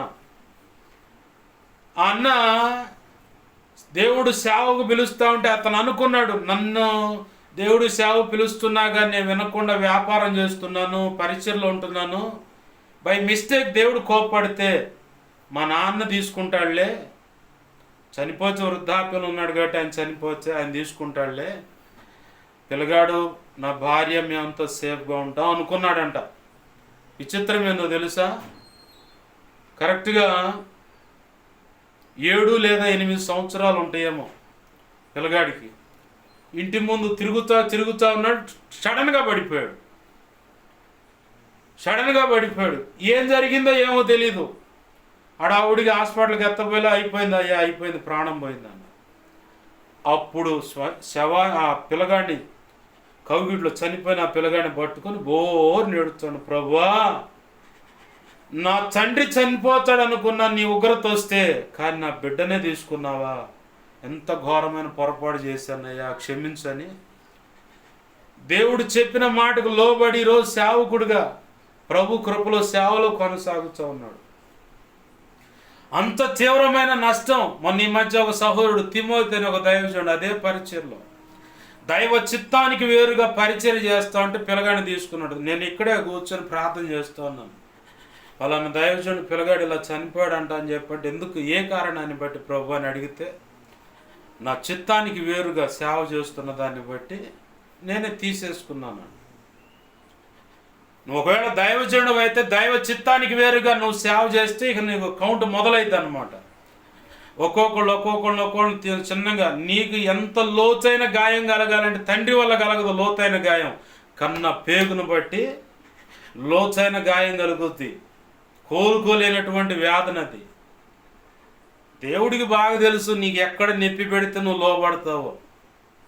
అందుకే ఆయన చొరవ చేసుకొని కోప్పడి ఏదో ఒక వ్యక్తిని తీసుకునేదాకా చేసుకోవద్దు. నాకు జరిగింది కాబట్టి చెబుతున్నా. ఓ పక్క ఆయన ఉగ్రత, మరో పక్క ఆ వ్యక్తులుంటే ఇక్కడికి వచ్చి నేను సేవకుని గాను రాజకీయ నాయకుని అవుతా, లేదా వ్యవసాయం చేసుకుంటా, ఉన్నవా ఇవన్నీ ప్రాపర్టీ ఇవన్నీ చూసుకుంటా, అదే సరిపోద్ది నాకున్న మైండ్ సెట్కి. ఎవరైతే ఆధారం ఆ ఇద్దరిని బీకేశాడు, పరిగెత్తుకుంటూ వచ్చే 2007 సంవత్సరం ఈ పట్టణంలోకి 1200 జీతాన్ని కారు డ్రైవర్గా కుదిరా. వచ్చే బేటాల మీద 4 పోషణ. మరి ఆడదంతే కానీ ఇక్కడికి వచ్చా, అంత నష్టమైతే కానీ. అనుభవంతో చెబుతున్న మాట ఇది. ఓ పక్క దేవుని ఉగ్రత, మరో పక్క ఈ వ్యక్తులుంటే వీడు నాకు దొరకడని చెప్పని తీసేసుకొని 2007 ఏడకు తెస్తే 2014 దాకా తిరగనిచ్చాడు. 2013-14 ఏమో కనపర్తి బాయ్ చర్చి కాడకు తిరిగా. ఒక ఆడపిల్ల ఆడకు వస్తుందంటే ఏం లేదు, చూస్తుంటమే ఆ ప్రేమ. చూసి 5 సంవత్సరాలు ఏంది చూసి మళ్ళీ మనసులో ఉన్న మాట ఒక లెటర్ మీద రాసి పంపిస్తే రిప్లై కోసం 3 సంవత్సరాలు ఎదురు చూశా. అంత పిచ్చోడు నేను. ఆ ప్రేమే వద్దు, ఈ గోలతో కుటుంబాలన్నీ గందరగోళమైన ఈ చేదరు నాకు వద్దు అనుకుంటా. ఒక ఆడపిల్లను అలా వెళ్ళి ఇలా నాకు నువ్వంటే ఇష్టం అని చెప్పానంటే, ఎరా నీకు నీ అమ్మ కానీ మీ చెల్లెలు కానీ అక్క కానీ ఆడపిల్లలు లేరా మీకు అంటారని, ఊళ్ళో పెద్ద కుటుంబం పరువు పోగొట్టిన అవుతానని చెప్పని కుటుంబాన్ని రోడ్డు మీద లాగుతారని ఈ భయంతో అసలు ఇది వద్దు అనుకోని చెప్పని నా కళ్ళెదుట కొంతమంది జీవితాలను చూశాను. నా కుటుంబంలో కూడా ఆ గోల ఉంది. ఎంత వద్దు అనుకొని చెప్పని వద్దు అనుకొని ఆడకపోయా. 8 నెలలు అన్నం తినకుండా బతికా, చచ్చిపోదామని. చివరికి 2014 నవంబర్ డిసెంబర్ ఆ టైంలో నేను దైవజనుడి దగ్గరకు వచ్చి ఇదే కాలనీలోకి ఆటో తోలుకుంటా. జనవరి 28వ తారీఖున బాప్తిజం పొందా 2015లో. బాప్తిజం పొందింది కూడా తెల్లారితో చచ్చిపోదామని. అట్లాంటివి నా తెలివితేటలు. కానీ నా ప్రభు తన సంకల్పంలో మా పితరుల వల్ల వచ్చిన శాపను కొట్టేయటానికి నన్ను నిలబెట్టుకొని 8 సంవత్సరాలు కఠినంగా పరీక్షించుకొని తన నిత్య నిబంధన ఏంటో తెలియపరిచి ఈరోజు ఆయన పక్షంగా నిలబెట్టి నా బ్రతుకులో నేను అనుకోలే ఇంత గొప్ప కార్యాల విషయం. కానీ నేను ఏంటంటే ప్రార్థనకు పరిమితం అంతే నా బ్రతుకు అనుకున్నాను. కానీ అద్భుత సూచక్రియలు, ఆశ్చర్యమైన కార్యాలు, ప్రసంగాలు, పాటల రచన, పుస్తకాల రచన అస్సలు నేను ఊహించలా. నా ఊహకు మించినటువంటి ఆశీర్వాదం ఇచ్చాడు దేవుడు. కాబట్టి ఒక పాట కూడా రాసుకున్నా. ఊహలకు మించిన నీ కృపతో ఊహించని ఒక స్థితిలో నన్ను ఉంచావా అని చెప్పని ఒక పాట కూడా రాసుకున్నా. ఆ చరణంలో మాట ఉంది, క్రమక్రమముగా అభివృద్ధి నాకిచ్చి కృపావరాలతో నన్ను నింపి కొలతలేని ఆత్మతో అభిషేకించని పాటలు ఉన్నాయి. పాత పాటలు రాసుకున్న పాటలు. నా బ్రతుకు ఊహించని ఇది పరిస్థితి. ఈరోజు నీతో కూడా దేవుడు మాట్లాడుతూ ఉన్నాడు. ఆయన పిలిచాడా? యోనా నినేవే పట్టణానికి వెళ్ళమంటే తార్షీషు పోవటానికి తర్షీషు వాడు ఎక్కాడు. కొంత డబ్బులు కూడా ఇచ్చిండంట. కేవు అంటే డబ్బులు ఇచ్చాడు, ఖరీదెంతో ఇచ్చాడు. పోయి వాడు అడుగును పోడుకోండు. ఒకవేళ దేవుడు నీతో మాట్లాడుతున్నా, నువ్వు సేవకు నిర్లక్ష్యపరిచి ఒకవేళ సబ్జెక్ట్స్ ఫెయిల్ అయ్యాయి కాబట్టి నేను ఉరిపోసుకొని చచ్చానంటే చచ్చే నరకానికే పోతావు. రక్షణ పొందిన ఉరిపోసుకొని చచ్చానంటే నరకానికే పోతావు. రక్షణ పొందకపోయినా నువ్వు ఉరిపోసుకొని చచ్చాను, నీకు ఏ టోల్ గేట్స్ లేవు, తీర్పులు లేవు, డైరెక్ట్ పోయి పడతావు అంతే. నీ రోజు ఒక ఆడపిల్లకి యవనస్తురాలు ప్రేమని ఆయన పిల్లకి చెప్పాను నేను. ఈరోజు మా పక్షవాతం వచ్చో కోమాలో ఉండే ఆ బ్రతుకు కావాలా, దేవుడు చెప్పిన ఉన్నతమైన జీవితం కావాలా, ఏదో నువ్వు ఇష్టం తేల్చుకో, ఏది కావాలో నిర్ణయం నీదే అని చెప్పాను. ప్రభు చెప్పినప్పుడు నువ్వు లోబడిచి నువ్వు ధన్యురాలవు, ధన్యుడవు. నేను చెబుతున్నాగా, నా స్నేహితుడు కూడా సేవకు రమ్మని, నాకు అప్పులు ఉన్నాయి, నాకు అది ఇది అని దేవుడితో చెబుతున్నా కల్లో. సరే అప్పులు తీరితే వస్తామంటే వస్తానండు. అప్పులన్నీ క్లియర్ అయ్యాయి. నా భార్య పిల్లలు బ్రతకటం ఎలా అనుకోండో, తీరిపోయిన అప్పు మళ్ళీ నెత్తి మీదకి వచ్చింది.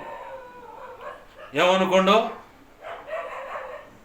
మొదటిగా దేవుడు కలలో దర్శనాల్లో మాట్లాడుతూ ఉన్నాడు. నువ్వు నా పనికిరా అంటే నాకు అప్పులు ఉన్నాయి, అప్పులు తీరితే వస్తా, లేకపోతే రాను అంటుండు. సరే అప్పులు తీరితే వస్తామంటే తీరితే వస్తానండు. తన రెక్కల కష్టార్జితాన్ని దేవుడు ఆశీర్వదించి అప్పులన్నీ పోయాయి. ఇప్పుడు నేను కొన్న ప్రభు ఇచ్చినట్టుగా ఆ షైన్ అనే బైకు తీసుకున్నాడు. షైన్ అనే బైకు కొనుక్కున్నాడు ఆయన. కొనుక్కోవటం కాదు, క్షమించండి. ఆ కాంట్రాక్టర్ ఏం చేశాడంటే 70,000 డబ్బులు ఇవ్వాల్సి ఉంటే అమరావతిలో షైన్ బండి నీ పేరు మీద బుక్ చేశాను, పోయి ఆ బండి తెచ్చుకోపో అండు. బండి తెచ్చుకున్న తర్వాత కూర్చొని ఆలోచిస్తూ ఉన్నాడు. అప్పులన్నీ తీరిపోయాయి కదా, నేను నా భార్య బ్రతకటం ఎలా, పిల్లలు బ్రతకటం ఎలా అని. వెంటనే డైరెక్ట్గా 1,50,000 3 లక్షలు వచ్చి పడదు అప్పు అంతే. ఏదో ఒక విషయంలో ఖర్చు పెట్టాడు దేవుడు, మళ్ళీ అప్పు వచ్చి పడదు. మళ్ళీ అప్పు తీరవటానికి అని చెప్పని రామగుండం పోయిండు.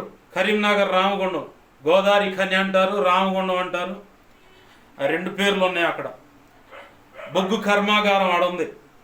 ఆ ప్రాంతానికి పోయి కాలువలు వర్క్ చేస్తూ ఉంటే 2 కాళ్ళు వాపు వచ్చినాయి. ఉన్న కాలు సైజు కొంచెం అయితే డబల్ అయింది. ఇక చచ్చిపోతాను ప్రభు అని బోర్ను కూర్చొని ఏడుస్తూ ఉంటే భార్య పిల్లలు అన్నారు, పని చేసుకొని ఏదో ఒక రకంగా తిప్పలు పడి అప్పు తీర్చుకుంటాం కానీ మేము నువ్వు సేవకు పోయా అని. అప్పుడు దైవజనుడు అప్పుడు వెంటనే ప్రార్థన చేసుకోగానే తెల్లారిపాటికల్లా కొంచెం వాపు తగ్గింది, కాళ్ళు వాపు.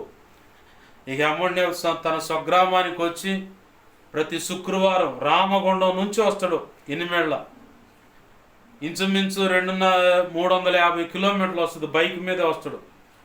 తుఫాన్ అనమాట, అంత స్పీడ్ తోల్చడు.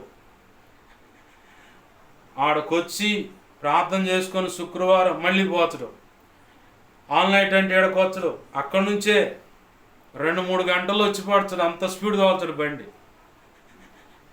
ఎటు పోయినా సరే ఆదివారం ఆరాధన అంటే పరిచర్కి వస్తాడు, అంత నమ్మకంగా పరిచర్ చేస్తాడు.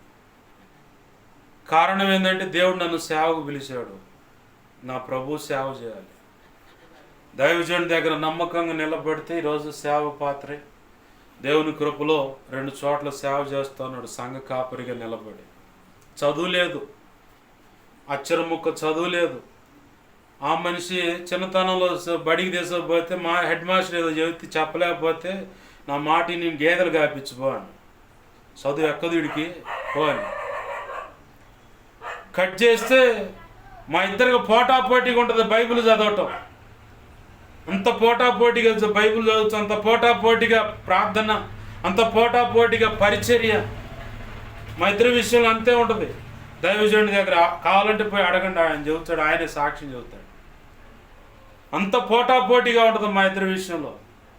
దావీదు పక్కన ఎలియాజరును ఇంకో కొంతమంది ఉన్నారు, ఎలీఫస్ 3 నమ్మకమైన బంటులు ఉన్నారు. దావీదు ఒకరోజు మంచినీళ్ళు తాగాలని ఉంది, పలానా బావి కాడకు పోయింటే ఈ మధ్యలో యుద్ధం జరుగుతుంది, దారి చేసుకొని పోయి మరి ఆ బావి నీళ్ళు తీసుకొని వచ్చారంట. రాజు అడిగితే 3 యోధులు ఉన్నారు, వాళ్ళల్లో 2 పేరుగాంచిన వాళ్ళు. ఆ 2 దారి చేసుకొని పోయి యుద్ధం చేసుకుంటూ పోయారు. దారి చేసుకొని పోయి ఆ బావిలో నీళ్లు తీసుకొచ్చి దావీదుకి ఇస్తే అనేకులు రక్తం ఒలికించి దారి చేసుకొని పోయి తెచ్చిన ఈ నీళ్లు నేను తాగుదునా అని చెప్పి నేల మీద పోసాడు. ఒక కోణంలో చెప్పాలంటే ప్రభు కృపను బట్టి అలా ఉంటాం మేము. అంటే వెళ్ళిపోతాం, పని ఏదైనా సరే వెళ్ళిపోయి చేసుకొని వస్తాం. ప్రభునందు ప్రియమైన దేవుని బిడ్డలారా గమనించండి, ఇంత పరిచయం చేసినా నా స్నేహితులు దేవుని పనికి లోపడకపోతే కాళ్ళు లోపొచ్చి చచ్చిపోతానేమో అనుకున్నాను. ఎందుకు ఈ విషయాలు చెబుతున్నానంటే, దేవుని పనికి నువ్వు ఎప్పుడైతే లోపడతావో అప్పుడు నువ్వు నీ కుటుంబంలో ఆశీర్వాదం, నెమ్మది, సమాధానం, సంతోషాన్ని కూడా చూడగలవు. ఒకవేళ దేవుడు ఇదిగో పలానా పట్టణానికి వెళ్ళమన్నాడా, వెళ్ళు. దేవుడు ఒకవేళ ఇదిగో నువ్వు పలానా వ్యక్తికి సహాయం చేయమన్నాడా, వెళ్ళు, సహాయం చేయి. నీ సహాయం కోసం ఎదురు చూస్తున్నారు. వాస్తవం ఇది. గతంలో చెప్పాను కదా, ఓ వజ్రాల దొంగ దైవజనుడు తగిలాడు. అంతకుముందు ఆ దైవజనుడు వేరొక దైవజనుడు నీ సహాయం కోసం ఎదురు చూస్తున్నాడు, పోయి ఆ డబ్బా ఇచ్చిరాపో అని. కాదు ప్రభు, నా అవసరం అంటే ఇచ్చిరాపో నేను చెప్పాక. పోయి ఇచ్చొచ్చాడు. రైల్వే స్టేషన్లో పైన వేసుకున్న ఆ సూటు, ఆ కోట్లన్నీ మారిపోయాయి. ఇంటికి వచ్చి బోర్ నడుచుండి, ఏంది ప్రభు అంటే ఇంకో జేబు చెక్ చేస్తే మూట దొరికింది, వజ్రాల మూట. ఎందుకా ప్రభు ఆ డబ్బా ఇచ్చి వచ్చింది, నన్ను తగిలినోడు దొంగ అని చెప్పని. తాజు ఉద్దీన్ వసీహా అనేదో ఉంది పేరు, అది ముస్లిం మత పెద్ద. తనకు ఒక వ్యక్తి వచ్చి, అయ్యా మీకు దైవజనుడు ఇదిగో ఈ సీల్డ్ కారు మీకు సేవలో వాడమని ఇచ్చాడని చెప్పంటే ఇచ్చేసాడు. ఒకవేళ నీతో దేవుడు మాట్లాడుతున్నాడా, పలానా దైవజనుడికి ఇదిగో ఈ కారు గిఫ్ట్గా ఇవ్వని చెప్పాడా, వెళ్ళు. నువ్వు వెళితే ఇంకొక ప్రాంతానికి ఘనంగా దేవుని సేవ చేయడానికి వెళ్ళాలనుకున్నాడు. లేదా వాళ్ళ పిల్లగాడు అడిగాడంట, ఈ తాజుద్దీన్ వసీహా అని చెప్పే వ్యక్తి దైవజనుడు ఇప్పుడు ఆయన వైజాగ్ ప్రాంతంలో. వాళ్ళ నాన్న వచ్చి బైక్గాలు ప్రార్థన చేయి దేవుడు ఇస్తాడని చెప్పంటే ప్రార్థన చేస్తే వాళ్ళ ఫ్రెండ్ వచ్చి, అరే ఇదిగో పుట్టినరోజు కానుక ఇదిగో బైక్ అని చెప్పని ఇచ్చాడు, ప్రార్థన ఓపెన్ చేసి ముందుకెళ్ళా. ఒకవేళ అలాగా దేవుడు ఒకవేళ పలానా దైవజనుడు పలానా వ్యక్తికి బైక్ ఇవ్వమన్నాడా కానుకగా దేవుని సేవలో ఇచ్చేయి. ఒకవేళ ఇప్పుడు వినుకొండలో రోషన్ కుమార్ గారు ఉన్నారు, దేవుని మందిరం నిర్మాణం కోసం స్థలం కోసం అని డబ్బులు కావాలి ప్రభు అని ప్రార్థన చేసి బెంగళూరులో ఉన్న వ్యక్తితో మాట్లాడు, బ్యాగు సర్దుకొని వచ్చాడు డబ్బులు. అయ్యా ఇదిగో దేవుడు నీ సేవకు మందిర స్థలానికి కట్టుబడికి డబ్బు ఇవ్వమన్నాడని చెప్పని ప్రార్థన చేయడం, ప్రార్థన చేసుకున్నాడు. ప్రార్థన చేయించుకొని వెళ్ళిపోయాడు. అడ్రస్ కనుక్కొని మరి పోయిచ్చి, అలా నీకు చెప్పాడా? పో వెళ్ళు, నువ్వు దేవుడికి ఇవ్వమన్నప్పుడు ఇవ్వు. గతంలో చెప్పాను, ఏసన్న గారు బెంగళూరులో తెలుగోళ్ళు మందిరం అంటేనే పడదు, అక్కడ తెలుగోళ్ళు అంటేనే పడదు. ఆ చెన్నై ప్రాంతంలో కొండ ఒకటి కొనడానికి పోతే 2 కోట్లు ఫైనల్ చేశారు. రేపు పొద్దున వాళ్ళు వచ్చి డబ్బులు కడతారు. ఈయన దగ్గర పక్కన ఉన్నాడు, అయ్యగారు డబ్బులు ఏమంటే దేవుడు చూసుకుంటాడులే పదండ్రా అన్నాడు. అమెరికాలో ఉన్న వ్యక్తితో దేవుడు మాట్లాడుతూ 2 కోట్లు అడగట్టి రిసిప్ట్ తీసుకొని అయ్యగారికి ఇచ్చి ప్రార్థన చేసుకొని పోయాడు. ఒకవేళ నీతో అలా మాట్లాడుతున్నాడు దేవుడు, ముందుకు వెళ్ళు, నీకు ఏం చెబుతున్నాడో ఆ పనికి నువ్వు లోపడు. లేదా ఇదిగో నీ కూతురికి పలానా వ్యక్తినే భర్తగా నేను నిర్ణయించానని దేవుడు చెబుతున్నాడా? లేదు, ఒకవేళ యవనస్తురాలుగా నువ్వు ఉంటే నీకు పలానా వ్యక్తి భర్త అన్నాడా? అది నీ పెద్దలకు చెప్పు, ప్రార్థన చేయి, వాళ్ళతో మాట్లాడు, ముందుకు అడుగులు వేయి. లేదు పలానా వ్యక్తి పలానా అమ్మాయి అయిన అబ్బాయి నీ భార్య అని దేవుడు చెప్పాడా? వెళ్ళు, ముందుకు అడుగులే, వాళ్ళతో పెద్దలతో మాట్లాడి ఇదిగో ఇది చెప్తున్నాడు, మీకు ఇష్టమైతే ఆ కార్యం జరిగించండి. వెళ్ళు, నువ్వు ముందుకు అడుగులు వేయి.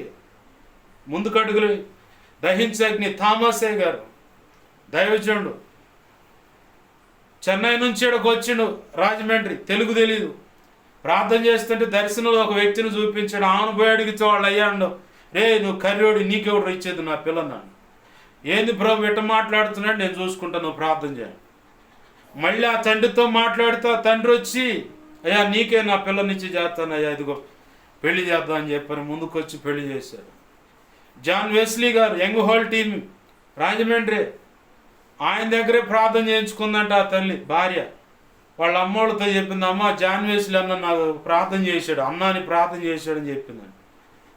కట్ చేస్తే పెద్దలు వచ్చి మాట్లాడి, ఇదిగో మీ అబ్బాయికి మా అబ్బాయికి మీ అమ్మాయి అని చెప్పని మాట్లాడుకొని 5 సంవత్సరాల వరకు దేవుడు తర్ఫీదిస్తే ఆ తర్వాత ప్రేయర్ఫుల్గానే వివాహం జరిగించి దేవుని కృపలో గొప్పగా ఈరోజు సేవ చేసుకున్న ఆ తల్లిని అడిగితే, నా భర్తకు కోపం అయ్యా, కానీ మేము ఎప్పుడు గొడవ పడలేదా?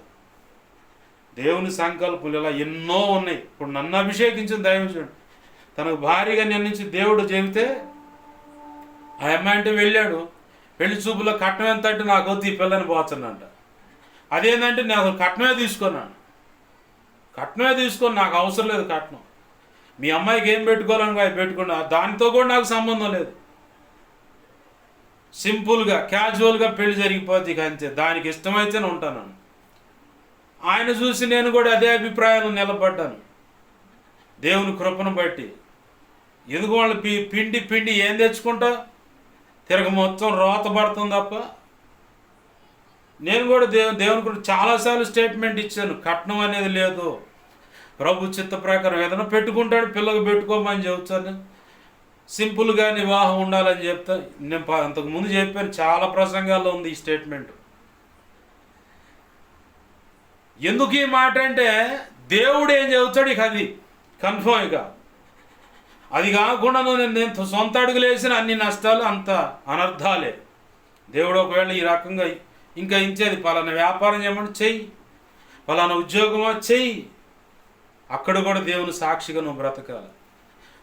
నీ కొలీగ్స్తో కలిసి పక్కనున్న వ్యాపారస్తులతో కలిసి నీకు గుంపులో గొర్రెలు అన్నట్టుగా, నలుగురిలో నతానేలు అన్నట్టుగా బతకమాక, ప్రత్యేకంగా బ్రతకాలి. షడ్రక్ మేషక్ అబేద్నెగో దానియేలు వలె నువ్వు ప్రత్యేకంగా ఉండాలి, వాళ్ళతో కలిసే ఉండాలి. కానీ వారి యొక్క అభిరుచులు అభిప్రాయాలకు అనుగుణంగా నువ్వు బ్రతకూడదు, అన్నట్టే ఉండాలా, కలవకూడదు. పౌలు భక్తుడు అదే అన్నాడు, అన్యులకు వేరే నేను బ్రతుకుతానంటే మరి వారికి ఏం సువార్త చెబుతావు?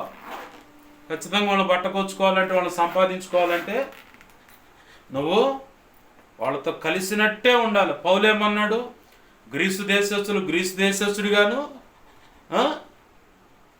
యూదులుగాను, పరిసెలకు వాళ్ళకి అనుకూలంగా లోబడ్డట్టే ఉన్నాను, కానీ లోబడాల. వాళ్ళని ఎలాగైనా సంపాదించుకోవాలి. మేము అన్యుల్లో కలవహ అంటే కాదు, నిలబడాలి నువ్వు సువార్త అందించాలంటే, కానీ వాళ్ళ పద్ధతులు అనుసరించకూడదు. షడ్రక్ మేషక్ అబేద్నెగో దానియేలు వేరుగా ఎలా అయితే బ్రతికారో అలా బ్రతకాలి. అప్పుడే నిన్ను ఒక మోడల్గా చూస్తారు. నలుగురిలో కలిసి నువ్వు అట్నే ఉన్నాను. నన్ను చూడండి, నేను ఏ బజార్లో ఉన్నా సరే, ఏ ఇంట్లో అద్దెకు తీసుకున్నా అక్కడ మేము ప్రత్యేకంగానే ఉంటాం. ఎవరితో ఏముండదు. వాస్తవం ఇది. కావాలంటే మొదటిగా ఉన్న 6వ లైన్లో చూడండి, అక్కడ బొమ్మలోళ్ళు మేము లేకపోతే ఉండలేక సంచులు ఖాళీ చేసి అద్దెకు పోయారు వాళ్ళు. అంతగా ప్రభావితం చేయబడ్డాం దేవుని కృపను బట్టి. చెప్తే ఈ వాస్తవం ఇది. నువ్వు కూడా ప్రత్యేకంగా ఉండాలా. దేవుని పాదాలు పట్టుకుందాం. దేవుడు ఒకవేళ నీతో మాట్లాడుతున్నాడు ఆయన పనికి రమ్మని, దేవుడు ఒకవేళ వెళ్ళు ఫలానా దైవజనుడి దగ్గరికి వెళ్ళి ప్రార్థన చేయించుకో అని చెప్పి అన్నాడా, వెళ్ళు, అప్పుడు నీకు మేలు జరుగుతుంది. ఫలానా వ్యక్తితో నువ్వు సమాధానం లేదు, క్షమాపణ అడుగు అన్నాడా, వెళ్ళు క్షమాపణ అడుగు, అప్పుడే నువ్వు ఆశీర్వదించబడతావు. దైవజనులైనా, విశ్వాసులైన, పరిచారకులైన, సంఘ పెద్దలైన, నువ్వు వెళ్ళి ఫలానా వ్యక్తితో సమాధానపడు, క్షమాపణ అడిగి ప్రార్థన చేయించుకో. ప్రభు చెప్పాడా, వెళ్ళటమేక, ఆగకూడదు. ఆగావంటే నీకు అన్ని అనర్థాలు, నష్టాలు తప్ప రెండోది ఉండదు. దేవుని పాదాలు పట్టుకుందాం, దేవుణ్ణి అడుగుదాం.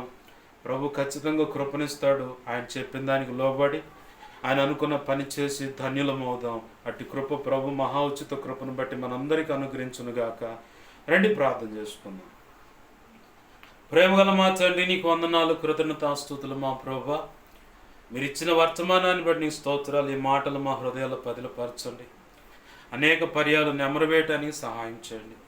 నువ్వు చెప్పిన రీతిగా నీ సేవకు సిద్ధపడతానికి సహాయం చేయి. నువ్వు చెప్పిన రీతిగా సమాధానపడ, నువ్వు చెప్పిన రీతిగా సహాయపడతాను, నువ్వు చెప్పిన రీతిగా ప్రార్థన చేయించుకోవటానికి, నువ్వు చెప్పిన రీతిగా దేవా ఇదిగో తండ్రి వివాహాలు జతపరచబడి, వివాహాలు కుదర్చబడి వివాహాలు జరగటానికి కూడా సహాయం చేయి. ఇంచేది నువ్వు చెప్పిన ప్రతి మాటను బట్టి అడుగులు వేసి నీ నామాన్ని ఘనపరచుకోవటానికి, నీ కృప పొందుకోవటానికి, ఆశీర్వదించబడటానికి సహాయం చేయండి. ఈ వాక్యాన్ని హెచ్చించుకుంటున్నావు. నన్ను మమ్మల్ని నీ చేతులకు అప్పచెప్పుకుంటున్నాం. 2 తిమోతి 1:12 నీ చేతులకు అప్పచెప్పుకున్నావు. సహాయం చేయి దేవా. మాకు మా మీద ఇంకెవరికైనా కలలో, నిద్రలో, దర్శనం, స్వప్నాలు చూపించబడ్డ సమస్త చీకటి శోధన ప్రభావం యేసు నామములో బంధిస్తున్నాను దేవా. అవి లయమైపోవును గాక. బంధించి లయపరిచినందుకు కృతజ్ఞతాస్తు